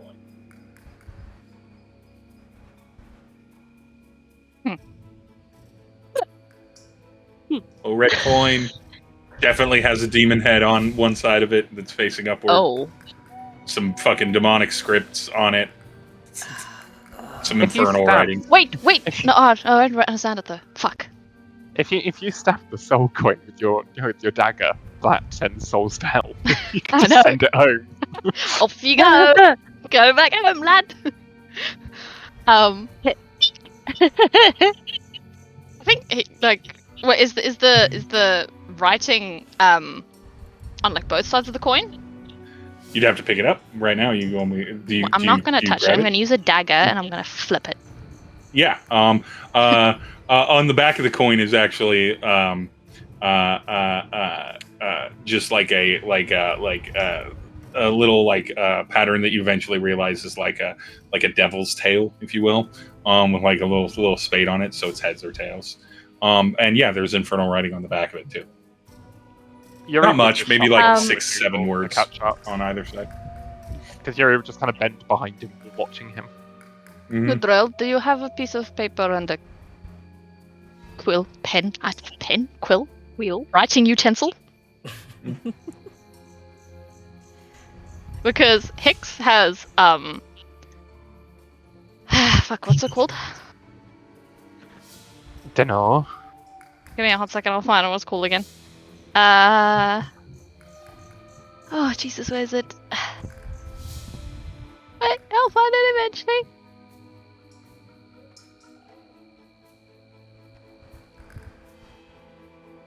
He's got Eyes of the Runekeeper, so he can read it. So you won't understand it, but he can read it. So what he wants to do is, if Nhudrel gives him a piece of paper, he's going to copy down the script. Oh, yes, and then like brings out like his book and reluctantly like turns to the back so there's an empty page for it. Hicks and passes him a writing utensil. What if his roll of multiple quills? He's just like instead of other people's tools, all he has is just quills. A leather bound scroll. Yeah, then Hicks would kind of just start like copying down the script onto this piece of paper. Mhm. He can't. I don't think he can't understand it, but he can read it. So Wait, is that what it's called? Rune, whatever. yeah, what's it called? Eyes of the Runekeeper. So he can read all writing, but not necessarily understand it. But he can read it, like phonetically, kind of thing. I'd assume. Oh, I Oh, see. okay, I see what you're saying. Yeah, so like he can say it. No read it, performance doesn't always check say. needed for you having to be able to copy it. Yeah, okay. You're able to perfectly and accurately copy this Soul Coin's little language. You do realize that it says the same thing on both sides. It's 7 words in Infernal, but you don't know what they mean. In Infernal. Well, I don't particularly want to touch it right now, so I think I Hey. will keep it. Can you put it in the bowl? It really smells. That's exactly where I'm going to put it. He's already like taking the ball out, like starting to Thank like goodness little. for the That's bowl. our solution to everything. Put it Put in it the in the bowl. Starting You to never think. know. It could be useful later if we need to bargain on something. So Ooh, Starting I'll to keep bargaining it. with a Um, demon or devil, even. Sorry. No, I'm I'm going to starting sell it to the humans for money. Oh. He didn't actually Oh. say that. But that is kind of what he's Oh. thinking. But he'll put it like, yeah, he'll do the little runic symbol thingies on the Pokeball, Yeah. and then So the ball, Flip it the in ball again. pops out the stuff that's in the ball, and then pops back in the stuff along with the coin because there's plenty of room in the ball. Yuri will put his hands on his hips and go, okay, which one of you pranked me by putting a soul coin in my pocket? I don't even know what it is, and I'm still waiting for an explanation. As the thing goes into the ball for the briefest of moments, you just hear the phrase in your head. You just hear a phrase in your head go, "No, don't put me up," and then it gets sucked into the ball as it has like the briefest of moment where it's sort of interacting with you as an object, but you're not really touching it, and everything. But yeah. Yuri will kind of like blink at like Nhudrel for a moment when it kind of like it's that weird thing of like when you tell someone, it's very clear that Yuri just thinks it's common knowledge, and Yuri would hold kind on of 1 blink second. and looked. Oh, Oh, Taco's crying. Just give me a second. Taco. okay. We will hold for the dog that is multiple Honey? types of food. The dog that is a collection of food and a tortilla shell. He wanted to come into my room, so he was scratching on the door. Oh, Hello. Jesus Christ, princess! Yo, chicken nuggy. Oh my god, as you said that, my cat literally just clawed up my leg, like climbed, like a climbing frame. Ow! I feel left out. Oh. I need a pet. Young No, lady, my yeah, little darling. don't scream at me after you clawed me. Okay, but he would look to Hicks and go, don't the mortals of this plane know that their souls are traded? Our what's are traded? Fang, you know this to be true. You know that the soul is a commodity. Your tribe is absolutely familiar with the idea of people capturing souls. It has fucking scary stories it tells kids about this. Nhudrel, Would I actually? Should I roll? Nhudrel, you don't have to roll for this. Okay. You only know it to be true from folklore. It's the stuff of fantasies, not So I would know what reality. a soil coin is. Soul. You wouldn't necessarily know what a soul coin is, but you would know that there's tons of stories of like don't make a deal with a demon in the half moon because it will take your soul, like, and everything. There's lots of like folklore around that. but there's lots of folklore around that. But in your world, it would have been treated very much in the same way of like we would treat like, oh, a leprechaun wants to protect its pot of gold. That's fucking fantasy. It's not real.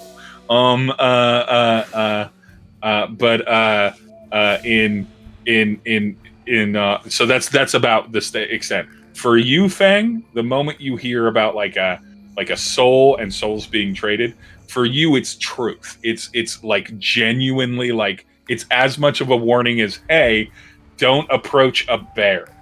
Kind of thing. It's a danger to interact with things that trade in souls or want to take your soul. Mm-hmm.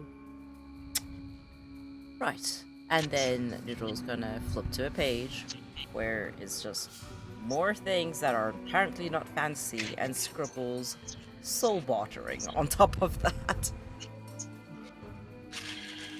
But why? He would look at Hicks and go, why? So, did you do this, Hicks? I mean, Hicks, if you started collecting soul coins, you can tell me. I'm pretty sure you know I was setting up camp. Thing is still technically at the campsite cooking, because I mean, Nhudrel and Hicks would be able to take care of Yuri, and she wants to make sure dinner's fixed up. I don't Yeah, want uh, my dinner to burn. So you're Fang, kind of just like, that little box that Yuri has, by the way, Fang, when you open it up, it's a full spice container. It's like a portable little kitchen spice Ooh. container that has all of these Awesome. spices in it. You now have a box of spices. So we got a Hell It's not yeah. magical. container It's and a not soul magical. coin. Sheesh. would that Yeah, count it's as like not a magical. cooking kit for Fang? But yeah, like a cooking kit, essentially. Neat. So you can add a cooking kit, but you now don't have to worry about, do I have salt, or do I have, at least for a while, or do I have garlic, or do I have cumin or something. You have a kit of about 30 or so vague spices that you can apply as necessary.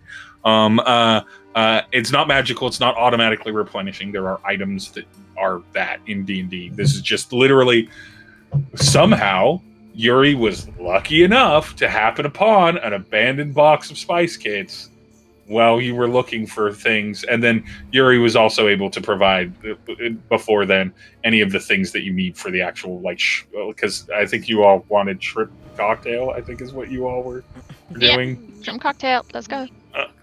So yeah, all the other necessary items for shrimp cocktail are availed to you as well. Perfect. But yeah, Yuri's gonna be looking between two food. So, I don't know anything about that. I think Wait. Hmm?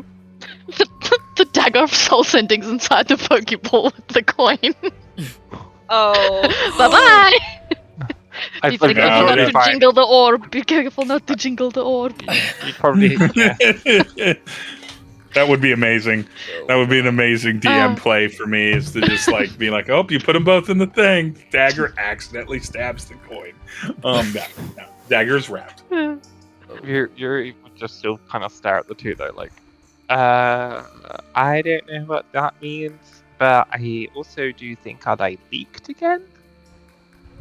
So maybe I did it. So Did I summon you're a soul? leaking soul coins.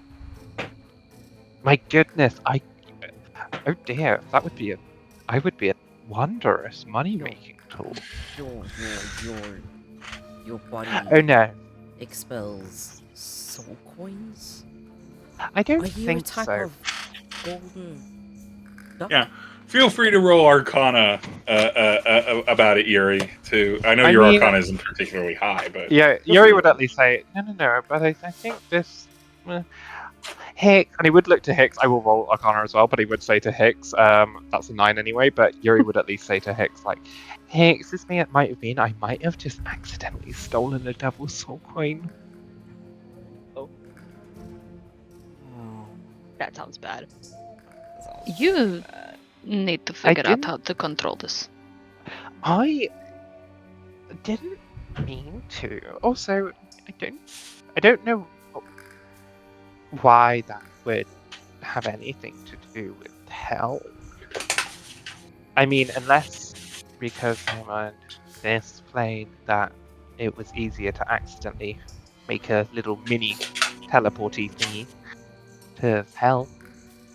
Maybe it's because, it's kind of like the gateway realm. I don't want to get involved in anything to do with the 9 hells, especially if it comes from you. So next time something like this happens, don't tell us. Well, what do you want me to do with the coin then? Because I am not carrying a stinky coin. I've put it in the orb already. No, if another one. If another one appears, I will put it in the orb, but I don't So want to know how or why you have it. So you still want the soul coins because... Just so... Because Yuri's kind of like, so do you want the soul coins? I'm not. I think if the soul coins do appear, we'll deal with it the same way that we deal with it now, and I will And not put it think in a about- box. Yeah, I will Put it in not the bowl. think about the fact that my pillars of reality are coming down around my ears. Let's go. Wait, You don't wait, have what dinner. pillar? Yeah, what pillars of reality? Sorry, no, we're going to talk about this. What pillar of reality? I'm going to go get dinner, and then he's going to walk.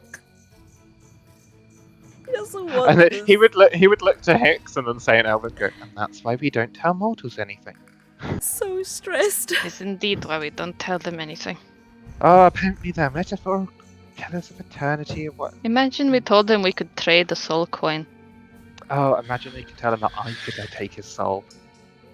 Don't tell him that. I think he will die on Do you the think spot. I already own his name. You should give that back at some point. Mm, They are should your I? friends, after all. If I own them, they're safer from others. You know, I told you. Someone else would just get it eventually. What phase do I guess? And that I will. And you just kind of skip back to camp. So now with the new added soul coin, feel free to add that to your list of things that you have, Hicks. Just I a soul have coin. already. That- Put it in the Really Pokeball. valuable at one point. Everything. Exactly. That's why Hicks was like, "Ooh, bargaining chip. Put it in the ball." You all have a wonderful meal, which means that you all have 2 temporary HP automatically for the next 24 hours, and everything. But yeah, it's an easygoing night. You're not on the bridge or on the main road. No perception checks necessary. No dreams. No nothing. And nothing new or strange comes up to you this night, except. Is there anything you all want to do before I put you all to sleep and then start you in on the next Oh day? my god, I'm being put to sleep. We can't. I can't be magically put to sleep. No, can I? You can't do that to me. Before I close the night chapter from my end. I think like when Hicks is on his watch and everyone is sleeping, he would want to take the soul coin out and give it a touch and see what it says. Yuri, while trancing, is just going to open one eye again and just like watch him with like a squint. He's kind of like, "What you doing?" So I'll do Hicks giving the soul coin a touch. I can do that one. Is there anything Nhudrel wants to do before I close tonight in dreams? and Nhudrel watch? is going to study through his book, see if there's anything new. He will see, because I don't think he's actually read through the entire book yet, if perhaps there's a section on Infernal. Ooh, give me a nerd check. Nerd check. What is that? Nerd Arcana? check, Yeah, probably Investigation? Arcana. Yeah, I'll give you See. Arcana because it's +6. What? Do you want me to message you? Because I know one thing that definitely, at least on my end, I would have put in there about that. Yeah, go for it. Message that, but give me an Arcana check on That, your would be book. a 22. Oh, that's very good. I'm gonna tell you that. It is Um, a +6. I am waiting for a message, and then I will review said message and then communicate the whole. But I definitely, with the 22, I definitely want to tuck this part in, and I don't want to say anything that immediately conflicts to whenever Sam is messaging me. We'll jump over to Hicks while you're doing that. We'll be a little loose with time. Hicks, you touch the soul coin, right? You pop it back out, you touch it, right? Yep. Hey there. Oh, hello. Thank you for letting me out of that container. Answer my questions correctly, and I might not put you back, but I can't make any Oh. promises. I will do my best. Oh, I love the way. So afraid of being yeeted across the field again. I want him to like serve me like a cocktail and be like, "How's your evening?" It's weirdly enough, as a person that mainline smokes hookah all day, It's real easy for me to slide into this voice. When Yuri's trancing, Hicks is just gonna go and like put the soul coin and like touch his like pinky with it. Just Oh like, no! "Ah!" But yeah. So what questions do you have? You can tell me about yourself first of all. What do you do for fun? Let's see. Top 5 vacation destinations. Go.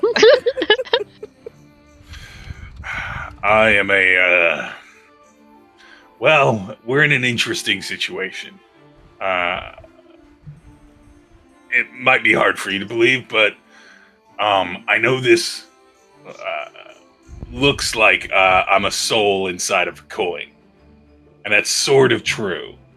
I'm a devil that was turned into a coin. Oh no. And I guess I have a soul in me, but I'm actually not like I'm not a mortal soul. I'm a devil soul, I suppose, in a coin, but I am the coin. Are we? And You can have call a me name? Reggie. Yeah, you can call me Reggie. Reggie. Of course. Reggie. Of course. Hicks is like, yeah, sure, whatever. Reggie. Whatever. Reggie. Oh my word. Reggie the devil. At Tell your me, service. Reggie, why did you get turned into a coin? All right, so Now hunker down, guys. We got a story coming. I'm loving this.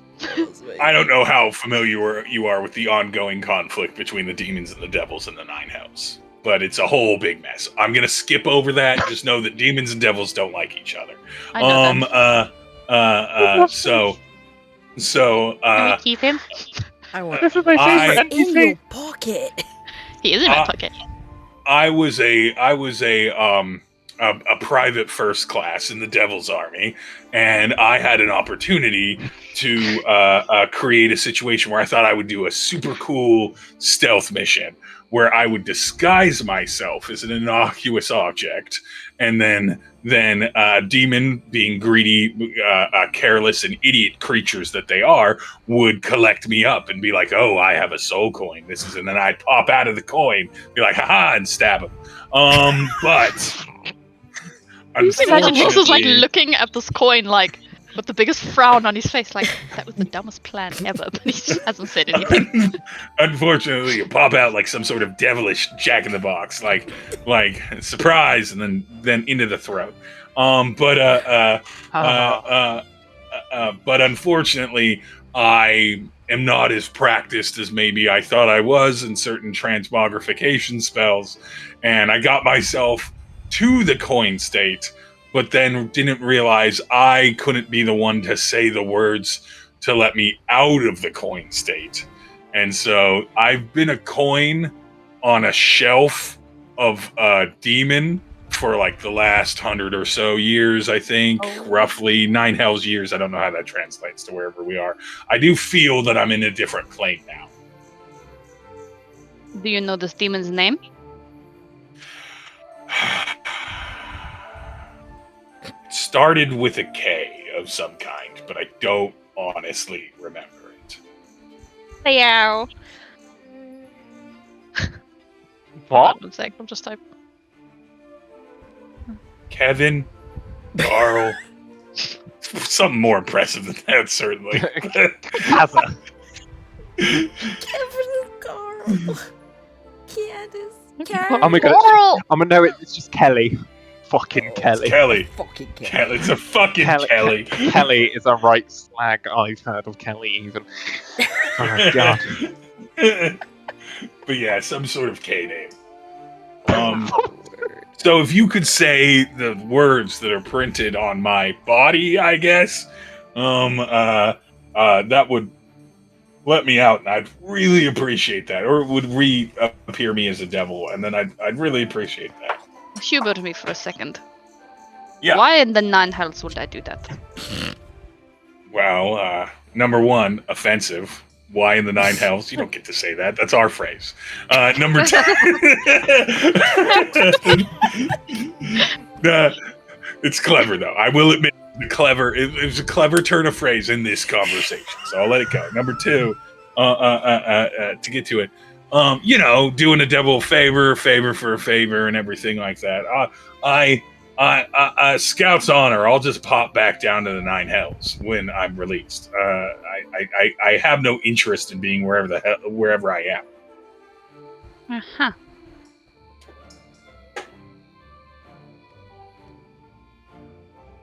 I'd have more questions for you at some point. So, for now, Out of character, I'm annoyed that you're not asking how he got in the pocket. I'm getting there, just fucking wait!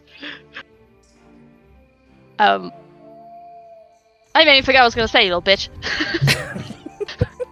Wow. Um, It wasn't important.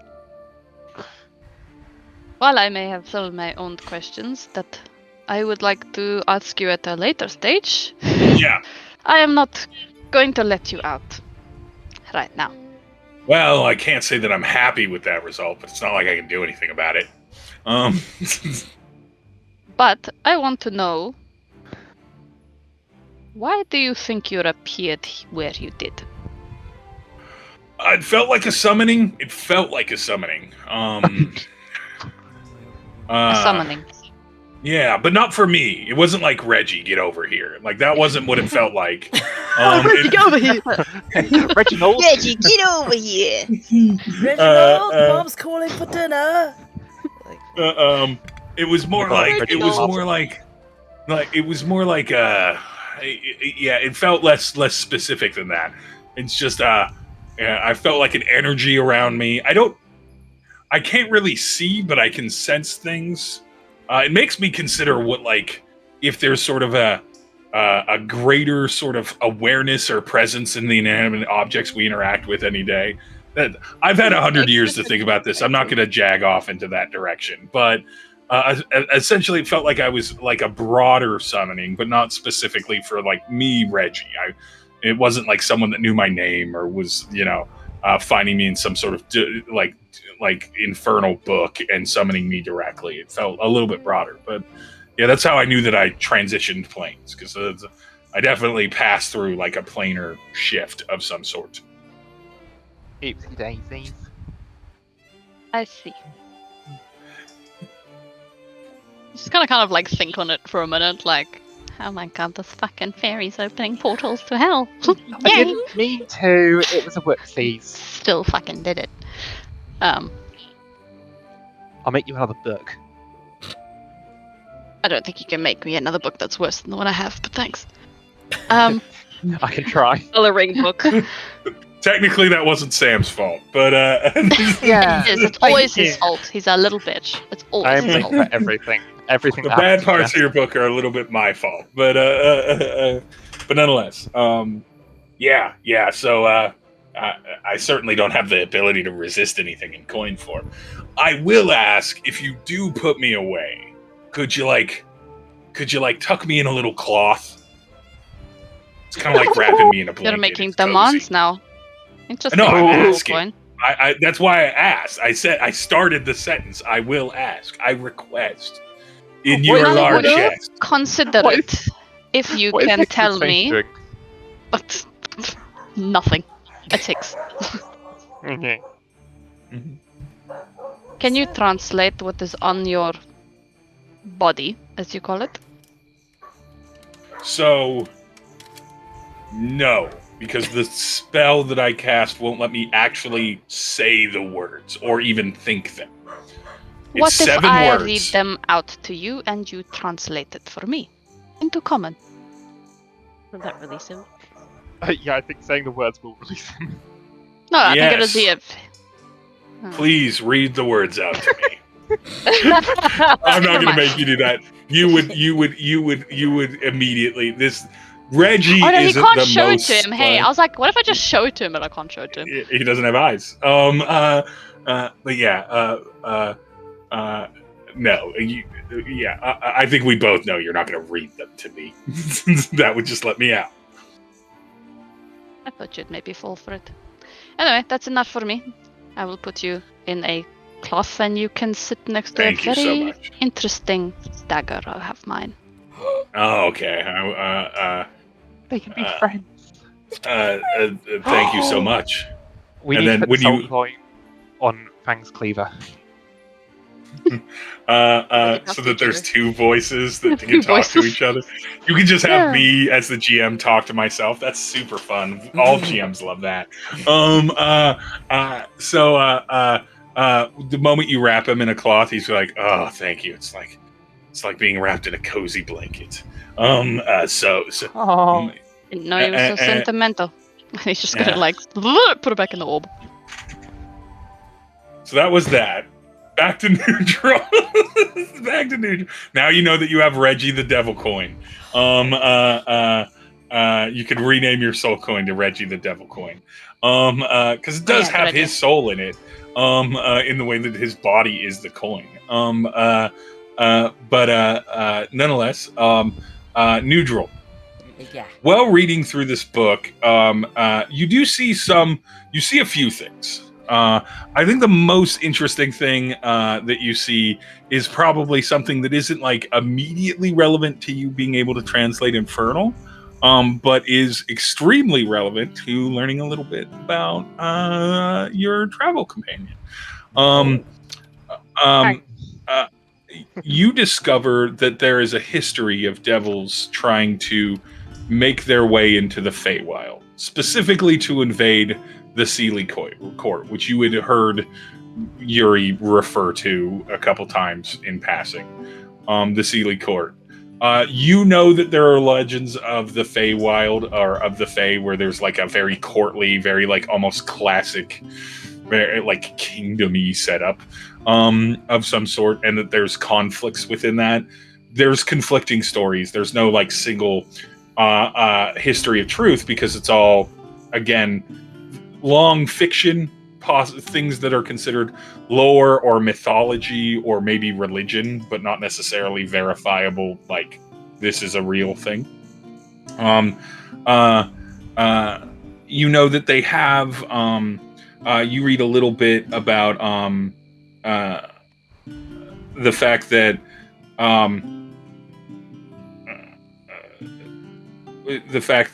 the Feywild is protected by other realms that are, also spiritual, celestial. Um, that it's not like the hells and the Feywild are not neighbors, and everything. And so it seems to be like there are other sort of like realms that you would more suspect were real based off of your most recent interactions, because there's a lot of like religious talk about certain things and other things. So it would open up your mind. I'm sure you've had thoughts over the past like week and a half, is like, oh, different people that worship different gods that you very much know are real because there are people that draw their power from them. But like, oh, they might have like realms and kingdoms, and like it might not all be just like there's someone in some mansion or some other planar amorphous thing. It's beginning to bring into the reality that everything that you've potentially heard about different realms is not just like a small space, but maybe as big as the material plane that you live on. But yeah, there's a little bit more about sort of like the interactions between like devils trying to get in the Fey realm and the kind of almost demilitarized zones that are the celestial realms between them. But moving from that and that kind of grander detail, which I think would be almost better outlined in like conversational roleplay. Feel free to ask Yuri anything. Yeah, and definitely, I should ask Yuri about this. See if he'll tell me about it. You also notice that there are infernal things with the 22. You learn a little bit more about soul bartering, the bartering of souls, the fact that the only currency that really matters to a lot of devils and demons are souls. It is horrifying. I need you to roll a wisdom saving throw for me, please, Nhudrel. Oh. Love that. Lord! Oh, advantage on Wiz. That's cool.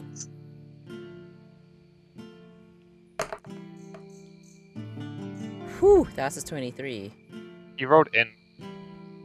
What? Oh, You I rolled rolled in. into. Oops, wrong one. My Yeah, Yeah, bad. you only get a plus. You get a +0 to your whiz, but you still get advantage with it.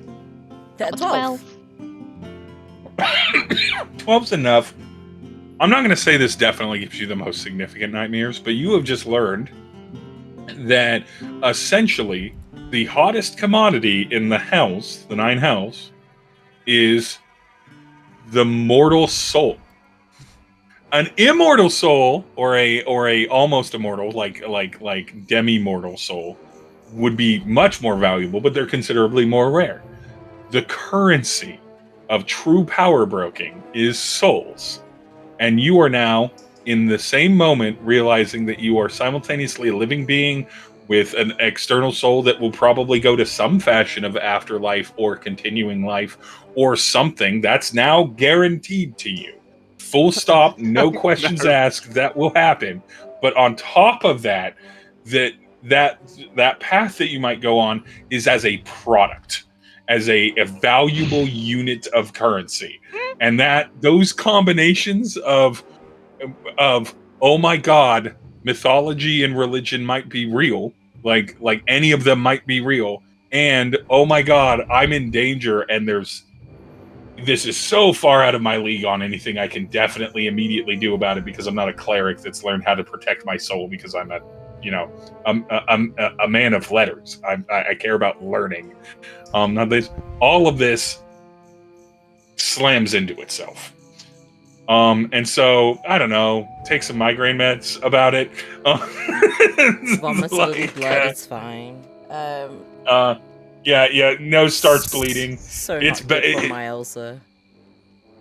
Yeah, it's intense to learn that like so much of what is theorized or what is kind of half known or half understood kind of begins to come into more focus through the most horrifying aspect of it, which is that you make the wrong choice, you make the wrong kind of deal, you get stabbed with the wrong knife, and you are no longer you are no longer a independent being.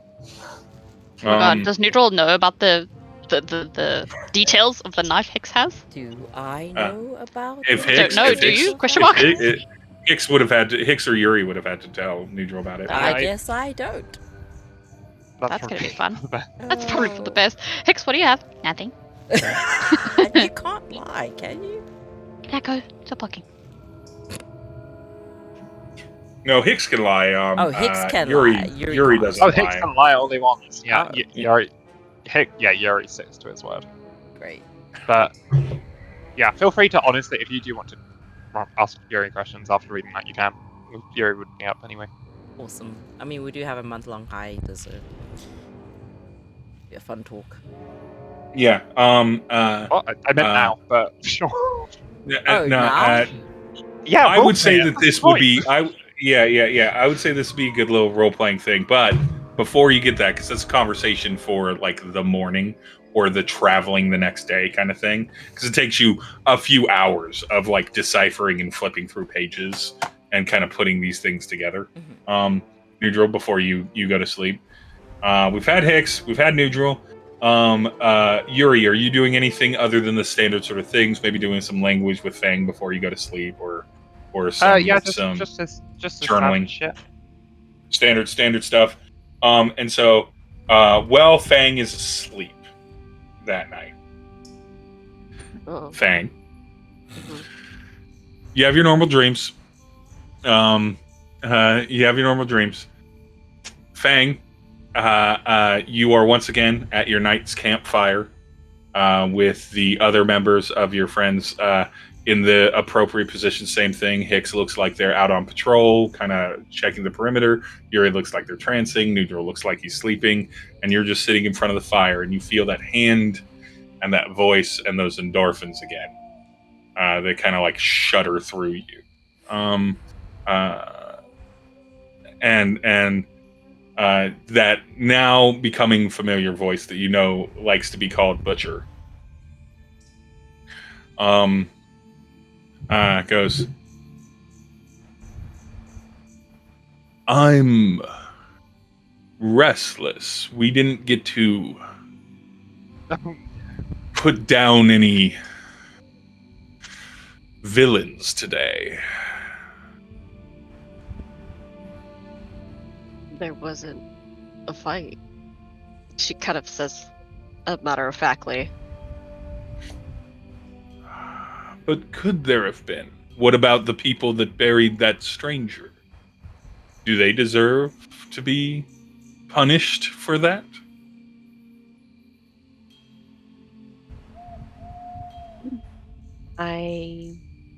That person could have died if Nhudrel hadn't gone to help them. They could have starved to death. Is that the thing that kind people do? No. Consider this. Oh, go on. Go on. It seems foolish to attack an enemy I don't know much about. Smart thought. But we could have spent time researching.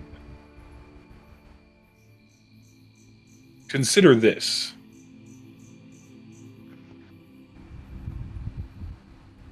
You are strong and powerful, and with me, a little bit more so. As we have our nightly talks, we will discuss these sorts of things.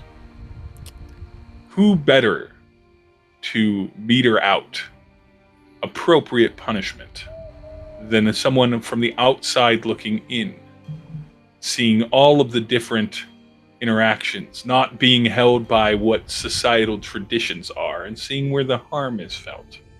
Now, I'm not saying it would have been a fight or anything bloody, but if you do not meter out justice, have you seen these societies do it very effectively themselves? That was never my position. I was always a protector, not a judge. Isn't it better to protect as many people as you can by weeding out the dangers that might harm them? I've much to learn of the world before I feel confident to make these decisions. I do have very smart companions, though. Very brilliant minds with me. I am confident I can learn much. Yes. I trust the council. Oh. I've yet to trust yours. Oh, bird. Smart. Ooh! Should've passed him. I'm hurt. Oh, yeah. Don't have you any had feelings. They're a sword. Bleed feelings. But if you don't trust me yet, that is fine. I will do my best to help you when you do feel the need to pick up the blade and strike down someone for the harm that they may do, whether to you and yours or to communities you feel that deserve it. But let's not pretend that anyone goes in through society not judging others in some fashion. Whether or not you should break bread with someone, whether or not you should trust someone, whether or not you think someone is truly harmful and yours to address the harm. We all do it. You may not be comfortable with that fact, but you could have. And I know this will be hard to hear. Simply acquiesce to your cousin because they have more worldly experience than you. You chose to go with your friends. That was a judgment in the moment to protect your friends. If you'd known how that would have worked out, would it have been not simpler to deal with that problem in advance? I trusted my cousin and learned that elder cousin dealt in dealings with devils, which is bad even amongst our tribesmen. I've not the foresight to know previously that they would do such a thing.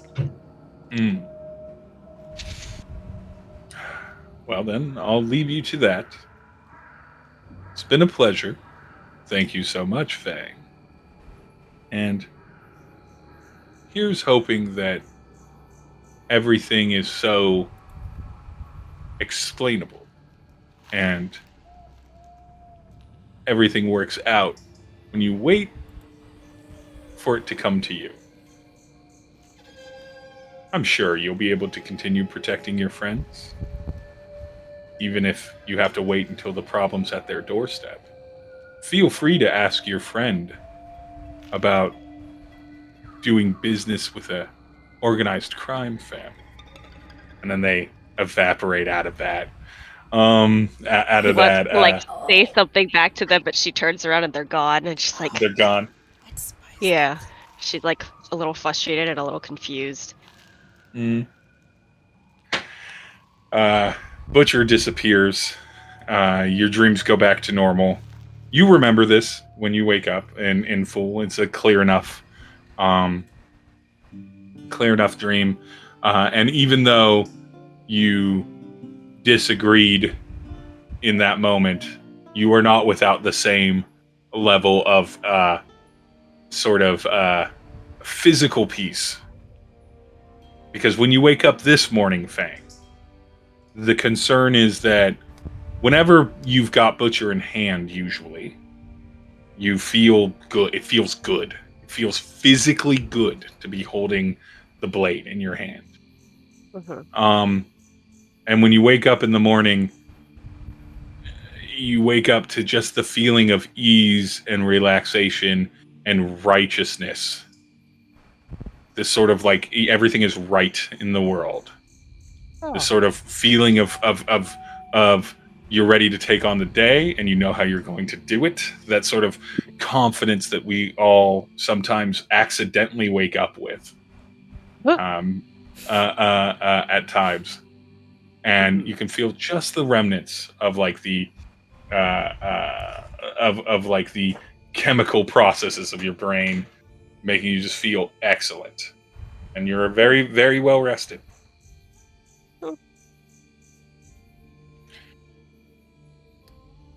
Mm. It's the next morning. Got a ways to go to Charlie's home. Good morning. Good morning. Oh, my word. What's for breakfast? Leftover Shrimp cocktail. Leftover shrimp cocktail? That seems like a bad idea. It's fine. We're in a magic world. Salmonella doesn't exist. No. It can be heated up and everything, but like the leftovers from dinner get repurposed into a breakfast. And then you all, of course, have like things like the classic Tolkien-esque like hard cheeses and breads and salted preserved meats and everything that every Tolkien-esque fantasy has people walking around with and all the to time. smoke. Well, I mean, yeah, of course. Various smokables, fermented beverages, the normal travelers stuff. Whilst they're having Peanut butter. breakfast, did Nhudrel want to ask any questions or not? Yeah. And so, yeah, beginning of the next day, Nhudrel, do you want to right at breakfast or while you're traveling? I think he's gonna wake up groggy as per usual with this book over his face, and realize, oh right, there's the person that I should probably talk to if I want more information about the wonderful revelations I had the night before. But not knowing how to broach the topic, he's probably going to spend the entire breakfast staring at Yuri. Like, and then continue eating, but then go back to staring at Yuri deeply, Lord. meaningfully. Yuri would He's just do the making kind the of. eyes. It would literally just be like the thing of kind of like a squint, like the squint you make when someone's kind of staring at you. You kind of like squint back, like, yeah. like kind of looking sideways and then looking at him, like directly making eye contact, addressing the fact he's like staring at him. He's kind of squints, like,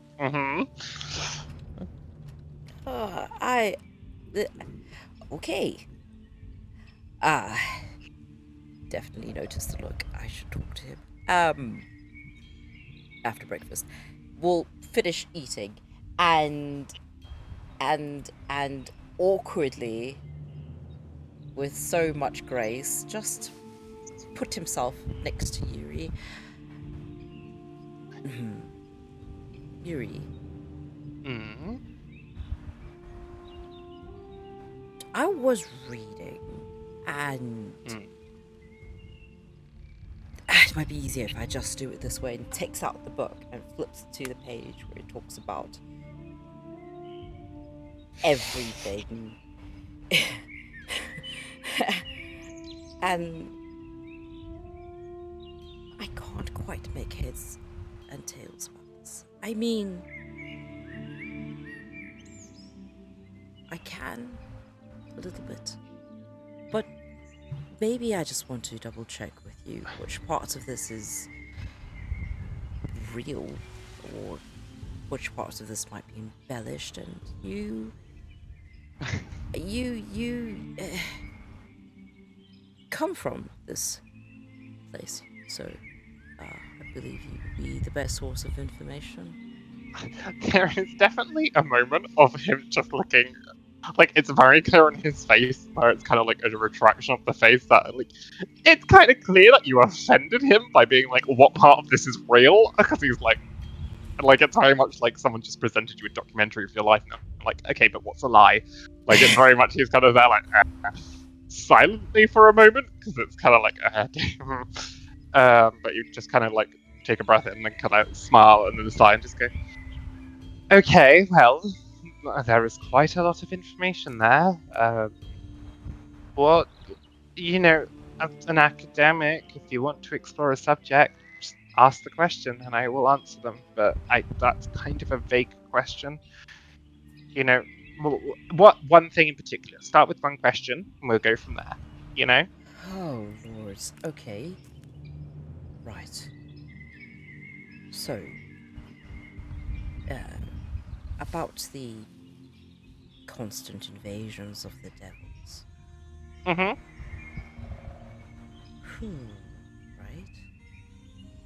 Right. What did you say, sorry? About the constant invasions of the devils Yeah, into the yeah, yeah. Sealy No, what Court. did you say after that? Nothing, Oh, I the just Sealy made Court. noises.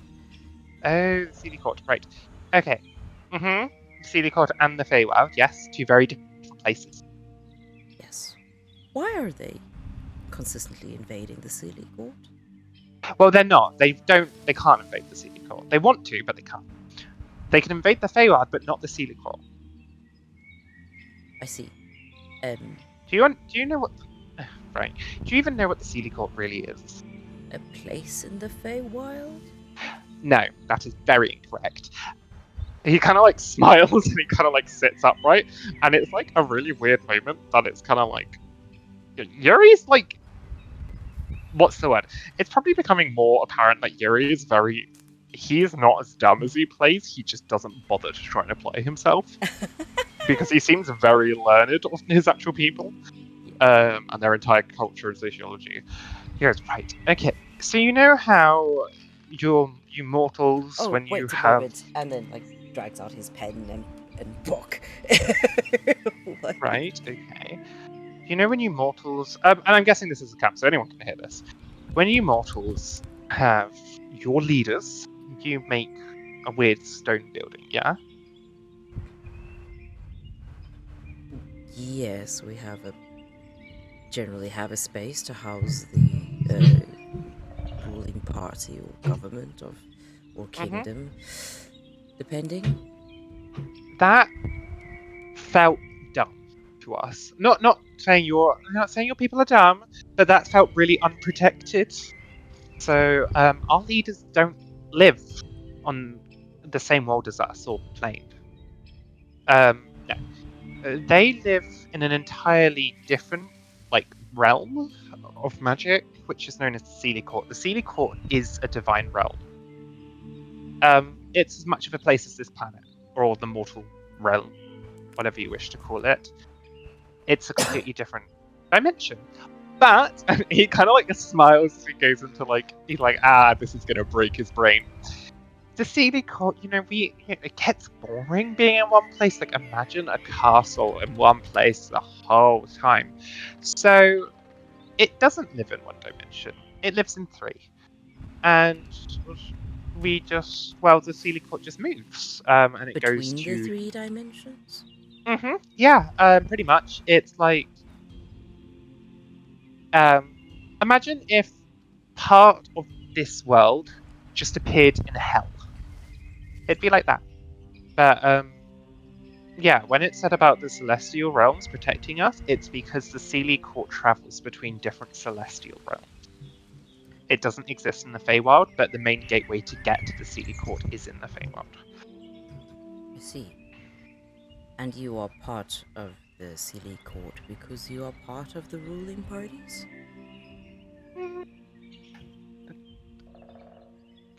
He kind of doesn't let us shuffle. Yes. Technically, I wasn't born in the Feywild, I was born in the Sealy Court.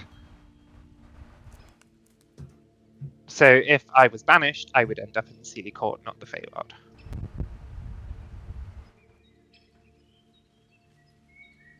I see.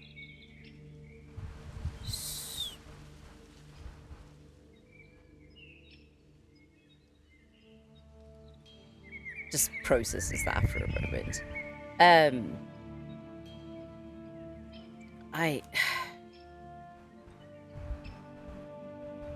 If you are comfortable with it one day, I'd like to, maybe when we're not on the road, have a list of questions I'd like to ask you. Why are you holding back from asking him now? Why wait? What is the game? I would like to process and think and understand the information that I've received so far. Well, let me at least impart you with a bit of knowledge. Your people's time is incredibly fleeting. Tomorrow's not always guaranteed, and you never know the information you wanted to gain. Tomorrow, you might need that information, and you never asked it. You can wait all you like to process information, but until you have that information, you can never really put it to use. You never know when it may be needed. Maybe, you're a very hesitant person, Nhudrel. I think you, in the nicest way, have a lot of potential, especially magically, but you don't go for things. You need to grip life and actually go for things if you want to achieve things, Have confidence to actually ask the questions. Processing will come naturally in time, no matter if you give yourself time or not. Unless you actually take life by the balls, you're not going to get to where you want to be. There are those who go for the balls, as you say, and there are those who wait for the Dwindle right into time. nothing? No, don't The right take... time doesn't exist. It doesn't. Time is an illusion, and it's horribly manipulated. I could come back yesterday if I wanted when I left here. Your time is unfathomable, and we have a lich, devils, everything after you. Tomorrow's not guaranteed. You need to make use of the time you have now, especially while walking and all that. Make use of every then, second. since you seem so aggressive in me knowing things, what is it that you would want me to know? What is it that you think that I must needs know right now, this minute? Kind of tilt its head and think, Well, personally, I would focus on the rune work in that book. There's a lot of rune work that would really capture your attention. Also, I believe we have some defensive wards in there that would be around, what's the word? Defending against, the whole demonic devil invasion, and those runes would, naturally, they prevent against devil magic. Learning those would be very good if we just had a devil involvement. Study the rune work. That's the main reason I put them in there. He just kind of smiles, and there's no aggression to his voice. It seems like, despite it, he just actually wants the man to thrive. But he's, feeling. To be fair, me as the player didn't know there was rune work in the book. So, Must be part of. I go through the book from start to finish. That must be a part of the book I've not quite gotten to yet. I've only flipped ahead to this part because we found a devil. And I wanted to see if there was anything in here that touched on that subject. Fair enough. Well, everything touches on each other. All the realms are interconnected. You look into souls, how souls work. Every realm deals with souls. Your souls are valuable to every single realm, even to the gods. So The gods deal with souls. of course they do. The entire reason these gods have even powers because souls worship them. In the nicest way, I'm pretty sure the mortal coil somewhat only exists to kind of make everything work. Yes. Kind of glue. How wonderful it is that we could have the honor of being your currency. Yuri kind of shrugs at that because it's kind of like, well, you said it, not But me. it is. It is what it is. It's literally the fact of well, you're not saying anything wrong in this very moment, so I'm not going to correct you. Hicks, even though you're not touching the coin through the Pokeball, you can hear the coin go, "Ooh, that's a dark way to look at it. That's gotta hurt the old Welcome ego." to reality, kid. Yes. But yeah, he kind of This just is one shrugs. of the main things Nhudrel is trying to process. Yeah. I will give you this piece of knowledge. The thing that any of the realms hate or fear the most about mortals are those who seek knowledge the most, because they actually pose a threat to them. The rest don't. It's always the mages and it's always the wizards who pose a threat to break the system or change how things are. Neither of those. I'm just someone who reads a lot of books.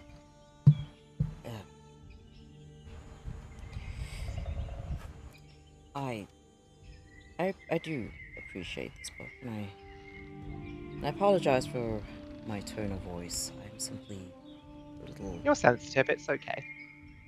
I'm a little overwhelmed. Yeah, well, he kind of shrugs again.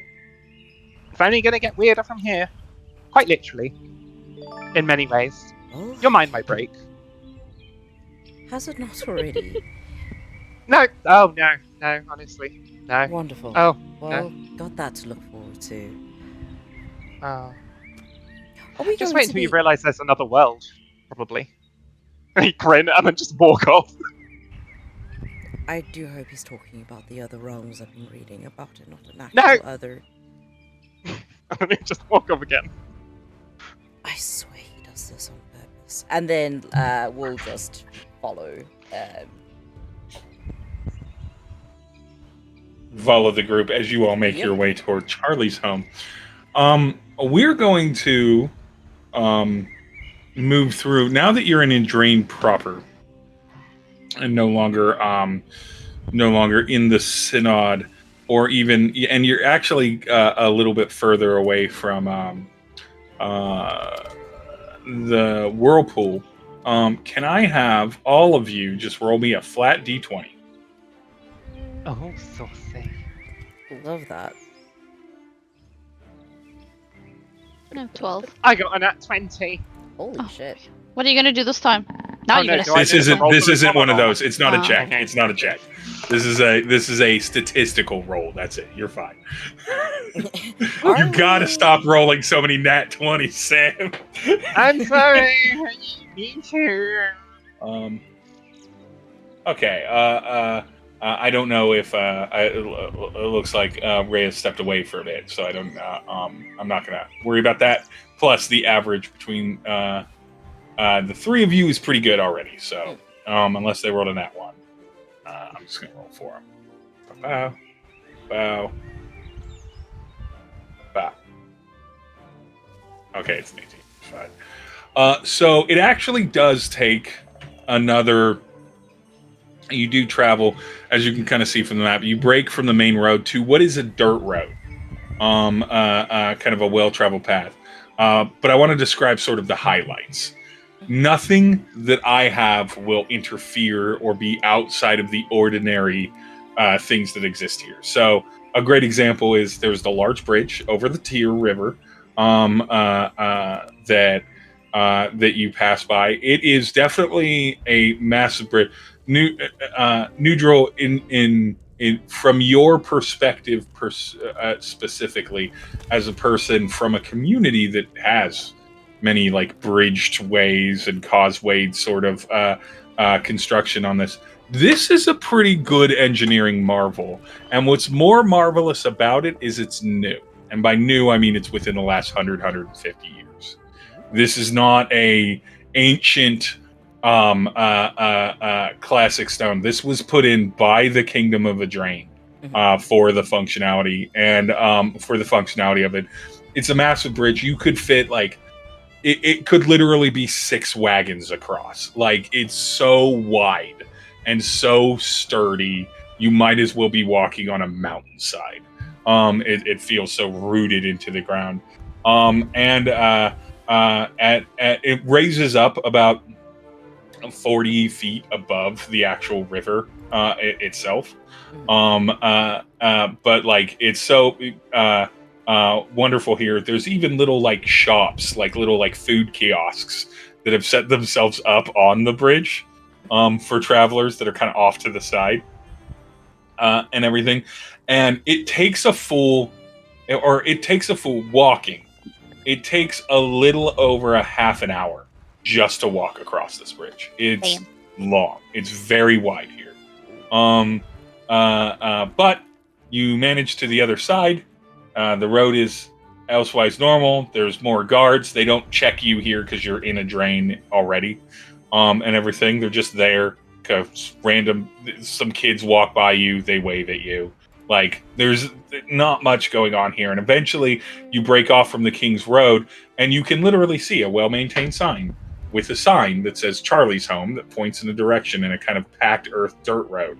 Breaks off of the King's Road and goes there. A more typical path or trail that you would walk between things, but well worn and well maintained. There's not like branches or overgrowth in this. Obviously, there's enough traffic between the main King's Road and Charlie's Home to do this, but it's all kind of open area. You're all going to spend another night of camping, and then another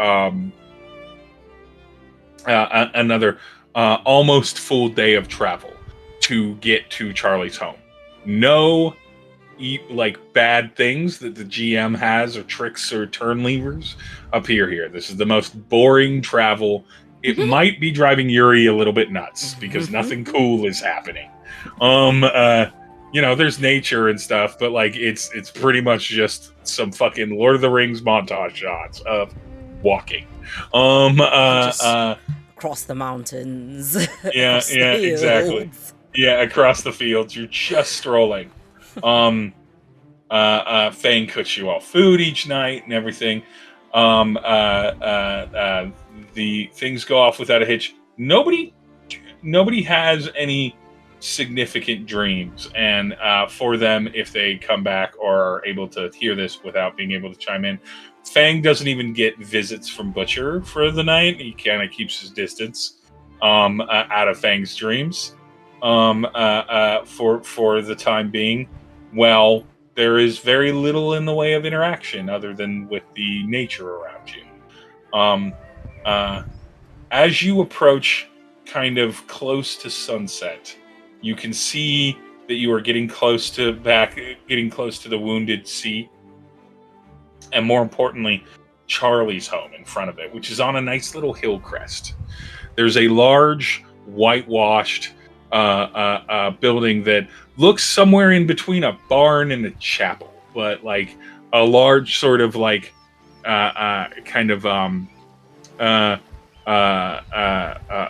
structure at the kind of top of this little like hill, this little like low hill.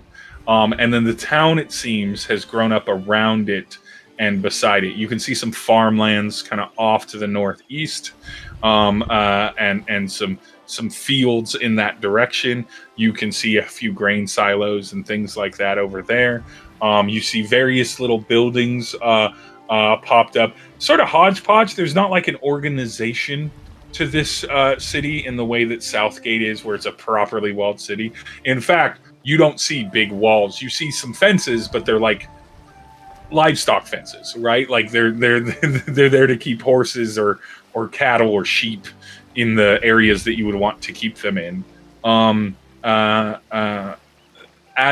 You can see this sort of like beautiful, sort of like simple pastoral community of a population count of probably a little over 1,000, so much smaller than Southgate, but not like a small 200 person little village. Much more of a like proper little town, and there's even docks in the distance, but they're not big trading docks. These would be fishing boats that would dock at these, and there's just a couple of them into the Wounding Sea. But you see this little sign as you're walking up the street that just says "Welcome to Charlie's Home." As you see, kind of in the distance, this like pleasant little farm village or farm town that's kind of tucked off the main path. Not far from it, but not close enough to it for it to be immediately there. And you can see kind of population moving about around the hills of the like little winding trails that go to each different house or building, things like that. Do we need Do you to? all head into town, or do you? I was going to say, outside? do we have to rest again before we actually go in, or do we just? No, you can go in. It's about an hour, so the sun is beginning to set, but it's still daylight out and everything. You're welcome to go into town. You're welcome to rest out of town and sneak into it at night to do recon. However you want to approach town.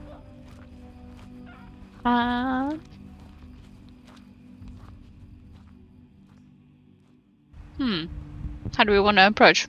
Do we just want to waltz in? Yes. Nhudrel is planning on just going in.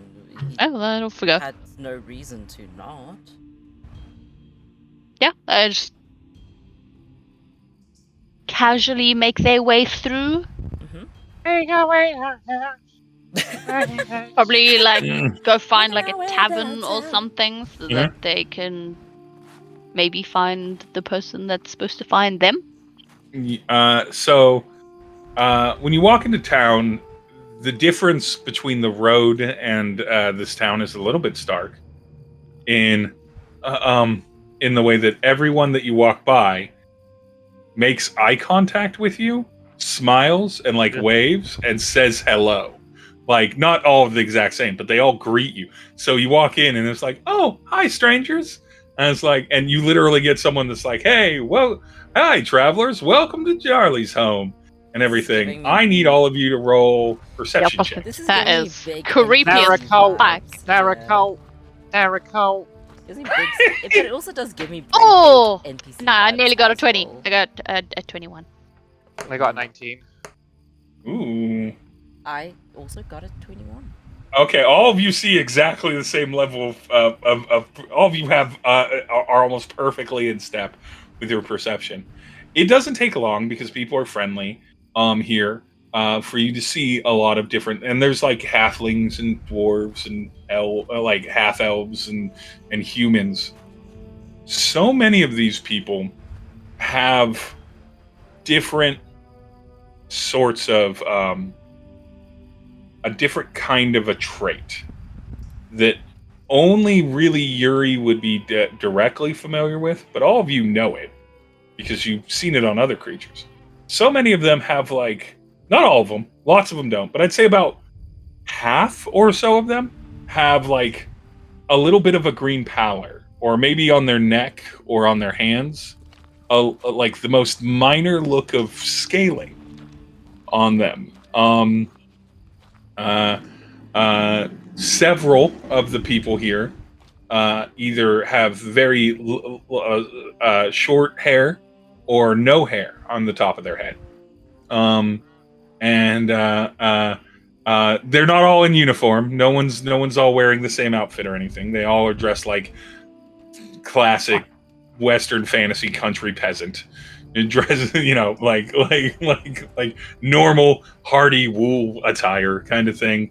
But yeah, you see like a blacksmith kind of off in the distance. You see that. You can see what you know must be the tavern because it has a large sign with a tankard on it and everything. As well as next to it, there's a building that's not quite as big as the kind of larger kind of chapel barn looking thing at the center of town, but is obviously this is where rooms are to stay kind of a building. It's 2 stories. It's got lots of like exactly evenly spaced windows. The houses are all painted, or the buildings are almost all painted, which is a little unique. Usually lighter colors like pastel, like light blues and yellows and creams and whites, and everything. And then the roofs are all shake roofs. But yeah, you see that everyone there. But the big key is that you notice everyone's a little green, maybe a little scaly here or there. Not everyone, about half of them.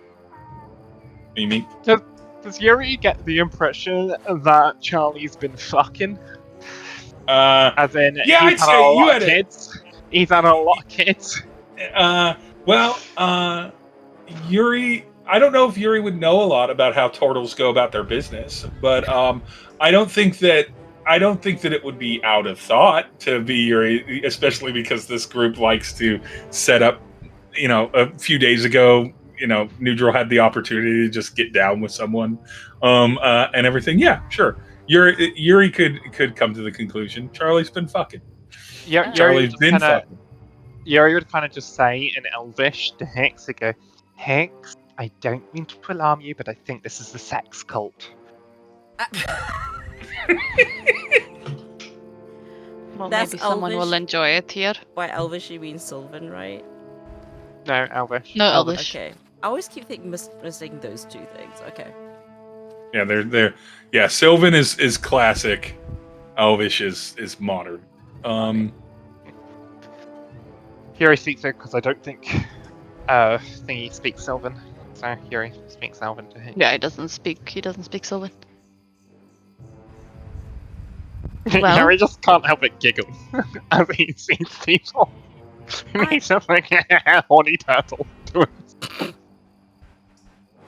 I mean, with where Nhudrel comes from, do they look like half turtle? So, Nhudrel, you're not unfamiliar with what the idea of like turtle, like sea turtle type mixed people is. There's your community is pretty like mixed with like above ground, like air breathing people. But it's not that you're unfamiliar with the merfolk, and merfolk come in a lot of different kinds, and there's definitely so I think that again it depends on where Nhudrel's head is at, but the scales are real subtle, so I would say that at the very least Nhudrel's conclusions would be like, all right, this is either tortoise or lizard or dragonborn, and it would be wild if it were dragonborn. Dragonborn's the least likely because they don't interact with people. There's not a lot of dragonborn mixing in this world. Okay, got it. You do know that servants of some dragons become scaly, like their dragon masters. Good to know. Yeah, I don't think Nhudrel's first reaction is Charlie's been fucking. Yuri's gonna minor illusion in Nhudrel's ear the sound of a turtle having sex when it goes in Nhudrel's ear. What's that noise? Oh, that turtle fucking that boo.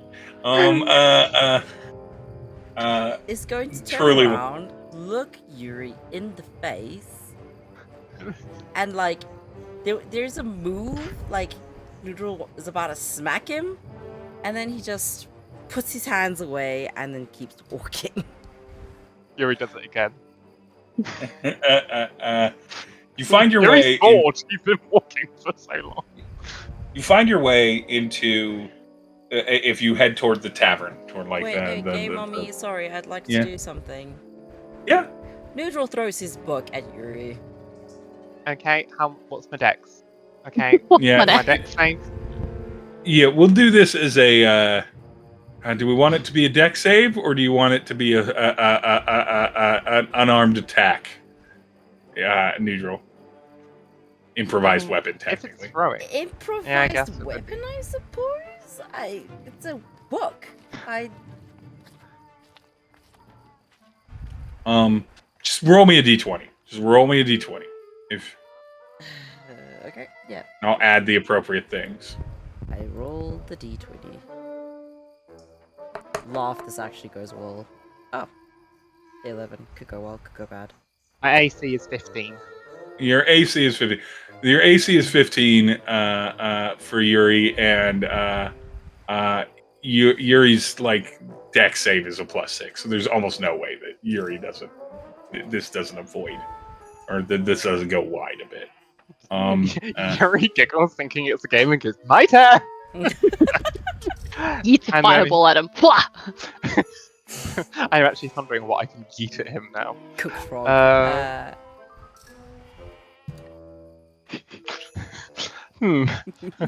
Hey, Looking Yuri, through my Yuri.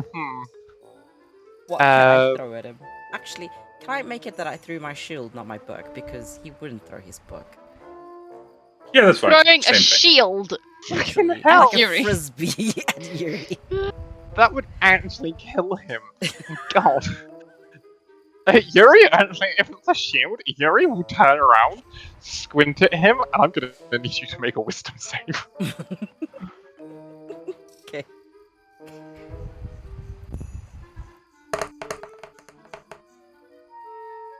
And I will cast Silvery Barbs to give you disadvantage, so you need to do another roll. Oh, okay. But that's straight, right? Yeah, Yep. That'll it's be true. it. I just got back. What's going on?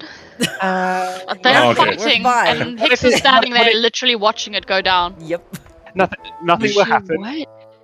Nothing will happen, but you'll just see Yuri's eyes kind of glitter for a moment, and then nothing will happen because it failed. But yeah, nothing will happen. Yeah, they're bickering like siblings. And Nhudrel's Uh, gonna pick up He his threw a shield. shield directly at Yuri's face. Yuri so made Yuri is, like Yeah, I turtle made a sex te- noises, yeah. and then Nhudrel threw a shield at him, and now they're doing stuff, and Oh, I Hicks see. is just going. He's literally Yeah. just watching it happen. And Nhudrel Yuri, picks up his shield. Yuri then giggles and goes, "Well, let the games begin, Nhudrel," and vanishes as he misty steps away. Oh And boy. Yuri is going to be elsewhere for now. Gonna pick up the But fucking shield and wait. I can't. If I can't see him, I can't message. All right. Nope. Picks up the shield and just like stop making noises in my ear, and then like just keeps walking. So yeah, to catch you up, Rhea, you're in Charlie's home now. It's a pastoral sort of like farm town with quite a big spread on a kind of low hill with a sort of like large barn house / chapel looking whitewashed structure at the kind of top of the hill, and then a bunch of like rolling little trails to all the different like buildings and things, farms kind of off to the northeast, fields off to the northeast. Various penned in ranch animals, a very pastoral sort of like town against the Wounding Sea, and it has some small docks for like fishing boats, but nothing like significant. And everything, and everyone that you've passed, I need Fang. Will you please roll me a perception check just to see if you also notice that about half the people that you pass look a certain way. Okay. Nope. No, you don't know. Everyone is super friendly. Everyone here says like they're dressed in like normal like farmer, classic medieval pastoral clothing. But like everyone here is like, "Oh, hello. Hey, welcome to welcome to Charlie's home. Hi strangers. Hope you had a nice journey." Like they nod, they smile, they wave. Not all of them talk to you, but like they're all very like cordial and polite and seem genuinely enthusiastic. And then while this was happening, Nhudrel and Yuri started like spatting at each other a little bit, but Hicks has been kind of guiding you toward the thing that you're 100% confident is a tavern, because it's just got a sign with like a tankard of ale out on front of it. I'm keeping an eye out for an apparel store. An apparel store. Oh, you do see a person, because it's still not dark yet. It's still not even quite sunset yet. You do see a store with like a needle and thread sign above it. I know what a needle and thread do. Yeah, you would know that. Okay. Societies be sewing. Tribes be sewing. Yeah. So yeah, you would recognize a needle and thread. And so, yeah. And so you know that would be generally where you'd find clothes or get clothes repaired. I guess since Nhudrel and Yuri are bickering, she's gonna tap Hicks on the shoulder. and just Yuri's gone, by the tell way. her- Fully gone. Yeah, Yuri misty stepped away. Nhudrel threw a shield at Yuri. Yep. Yuri tried to Nhudrel cast was something the at quiet him, kid at and school that it snapped. fucked up. And now Yuri And has then there was a poofed let away. the games begin kind of fun. Yeah. time. Yeah. Yeah, Nhudrel might die. It's Oh. fine. It's fine. It's fine. I have a backup character. Oh, can I Oh, test? If he's gonna die, I'm gonna test my dagger on him. But Yay! We're gonna dissect Fang taps Hicks on the shoulder. Oh my god. Yeah, Fang's just gonna tap Hicks on the shoulder then, because he's uninvolved. Just. I'm going to go to the clothing store to pick up a new. And she's like doing the hood motion over her head, like cloak. Do you I need think help that- translating? Or will you be fine on your own? She kind of like fidgets her fingers. It's like, I would like your help choosing a new cloak. You have very good cloak taste. Ah, of course. Let's go. Well, they start a war amongst each other. It's just kind of like, I'm not even gonna get involved. He's just like, let's go, Fang. I just assumes they're playing. They are. It's a form of play. Are they? Hicks and Fang, the moment you enter the needle and thread clothier, you do see cloaks, jerkins, doublets, jackets, all manner of clothing. Fang, you of course have to duck to get in there. It's not a particularly short door, but you are very tall. You have to duck in under it, but you can stand upright in here. The roof isn't particularly low.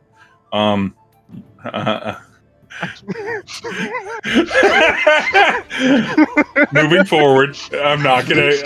Thank you, Sam. But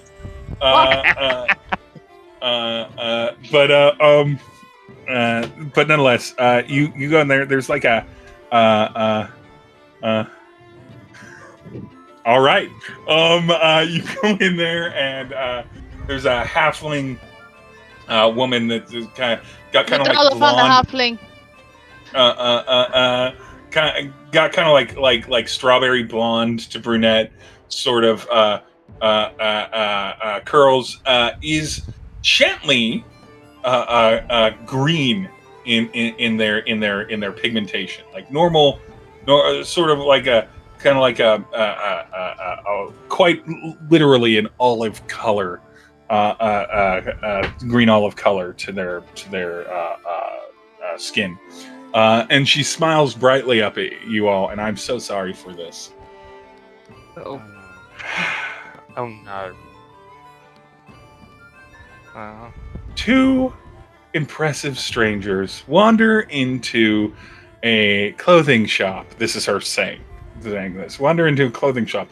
What treasures will they find What journeys will they take these worked Oh, she's fabrics crazy. on? My Please, please, please, tell me the next line. What? Oh I Hey, my just it's like, start word. no. looking Yeah, around. Hicks is Like, just Just like, looking I'm at not Fang doing and riddles. Hicks is like, Yuri, is this your mum? I was about to say, It's like, okay. bring Yuri in, bring Yuri in. This is I Yuri's thought we domain. walked in. I thought we walked into a clothing store, not a. Are we in the theater? Is this a theater? Confused they are by the strange nature of this place. An understandable thing. Most strangers are often put off. We here in Charlie's home, they will find speak in story.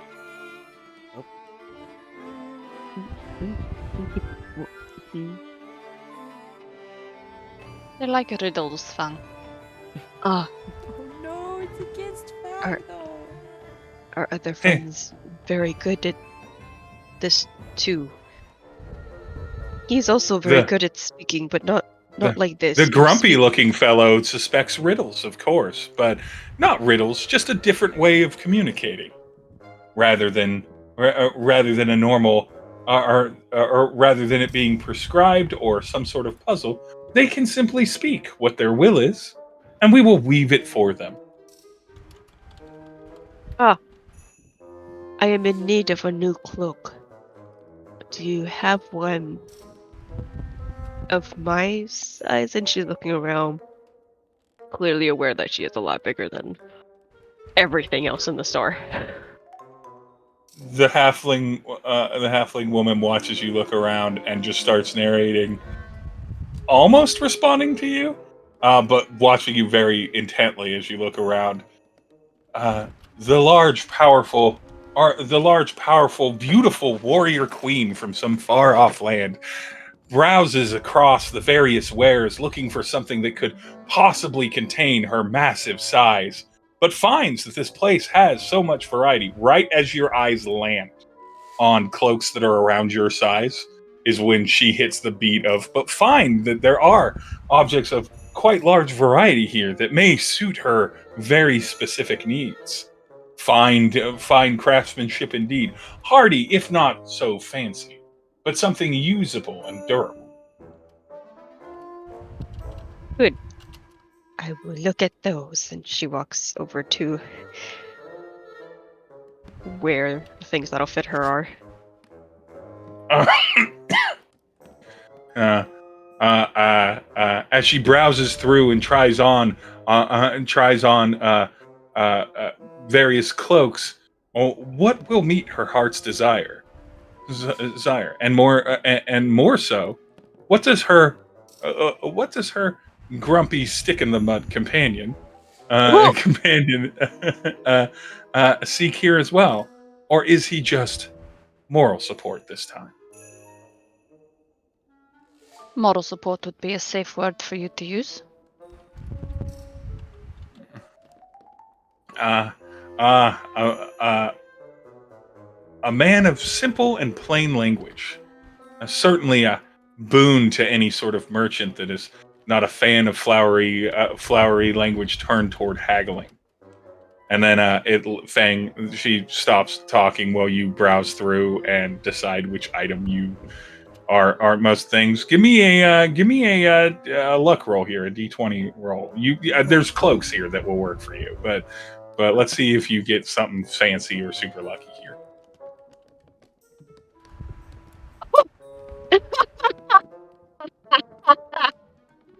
A nat 20. Nice. Why is that a nat 20 roll, Kings? Well, uh, Fang, you browse through, and there's a number of relatively good utilitarian cloaks, black or brown in fabric, sturdy, large enough to be wrapped around yourself as a blanket if you have need of one. A good size of hood to keep the rain off of you.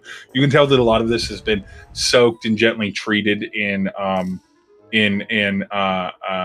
chemicals that now, having traveled around, are meant to help soak them less when they're in the rains. and everything. So, and indeed, she was correct in saying these are all very well made, very sturdy looking things. But one catches your eye. Fang, would you describe what Fang would think is the most cool looking cloak she could possibly wear? Deck it out, Fang. Honestly, anything with a fur lining around the hood. Fur lining around the And- hood? Yeah, like not like What color? not like of like honestly like the cloak she's drawn with. It's like a golden beige fur lining, and she much likes the coloring of like dark browns because it blends in with the forest bark usually. So she very much likes wild nature aesthetic, I guess would be a way to put that. Think thick and sturdy. A smart customer. Brains and brawn in one package as she lifts her. This is the halfling narrating. Lifts aloft a cloak that shimmers through the colors of nature, almost seeming like it may be trying to desperately match whatever might be around it. A fur-lined hood to keep one warm, and to keep one warm on the coldest nights. This is a very fine cloak indeed. But would it be too expensive? She's like, she holds up the cloak and shows Hicks kind of excitedly, and then hears the halfling say, "But it's too expensive." And then she pauses. She's like, "Oh yes, I have to use currency to get these things." And then she like quietly just looks to the teller, and then like does the thing where she puts her fist in front of her mouth and just clears her throat of her excitement. But did you say how much it was? How much? It doesn't have a price on it. Oh, okay. How much is this cloak? Not aware of the ways of this place, she assumes currency, which is perfectly normal. But here in Charlie's home, we care so much more about something that is almost invaluable, priceless, if you will. Less currency, more tales. For the world is made of stories, and it's stories that we trade in.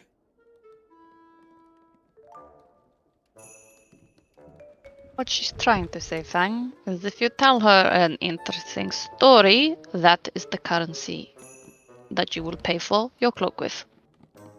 Do you have any fun stories you can tell her? I have a good jolly story. One But that Hicks is, before she starts speaking, Hicks is gonna like, stand on tippy toes and like get closer to her and just say, don't tell her anything too personal. Look after yourself first. Oh yes, this story, much beloved by the children of my tribe. It was a big tribe effort. This prank the children have done upon our beloved shaman. I was also part of prank because I worked with shaman, but harmless prank, of course. And she's like, she's taking too much joy and chuckling a lot. Like, so the children, we decided to, instead of making the potions as shaman normally does for tribe, the children decided to switch out ingredients for potion to make the tribe vegetable stew instead to get passed out to tribe. So instead of people getting potions, they got bottles of carrot soup instead. Was really good. Shaman was good, very good about it. He also had a hearty laugh about switching potion to soup. The village laughed about it for weeks. Very good prank. And she's like cracking up about it. So cute, I love it. The halfling woman starts laughing alongside Fang at the same level of like personal joy that even though the story is kind of told through laughter and broken, and it's definitely this benefits it from you had to be there, the halfling woman seems to empathize fully with Fang's joy and starts laughing, and it's like, a fine tale indeed, from a fine patron. The cloak, it seems, would be fully paid for by this, pleasing the seamstress and owner of the shop. My many thanks. I am glad you have taken joy in our tribe's favorite story. She's so Our cute. tribe's I love her so much. Our favorite memory together. And just as I, as a GM, realize that we are about 10 minutes out, I'm going to set a certain scene starting. I know there's been a lot of conversation. I have a hard out, which I forgot, and time kind of got away from me in about 10 minutes because I have to actually attend a meeting for work because I'm in theory working right now. But nonetheless, we're going to cut to a scene. We're going to cut to a scene. Where is Nhudrel right now, with Fang and Hicks having gone off to the clothing store and Yuri being somewhere? He honestly would have just followed them. I think that they would have gone like mid your fight. Because they Oh, were both just okay. kind of like, Yeah. okay, bye. In that Goodbye. case, he would probably try to find them. So while you are looking, Nhudrel, Mhm. you feel without, you're looking for where people went. You feel a slight bump. A slight bump on your shoulder, and then you hear flapping. Oh. Give me a perception check. Oh. I hear What? 15. You hear flapping, and then you hear more flapping. You hear the shuddering of wings. Now it's still just before sunset, so the light is out, so it's easy to see. As a number of birds seem to be migrating like they do from trees, you see that these birds are beginning to coo and everything and move from tree to tree. And one of them must have had just accidentally brushed you. But then another one sort of like dives by. Give me an insight check, Nhudrel. Oh, lordy.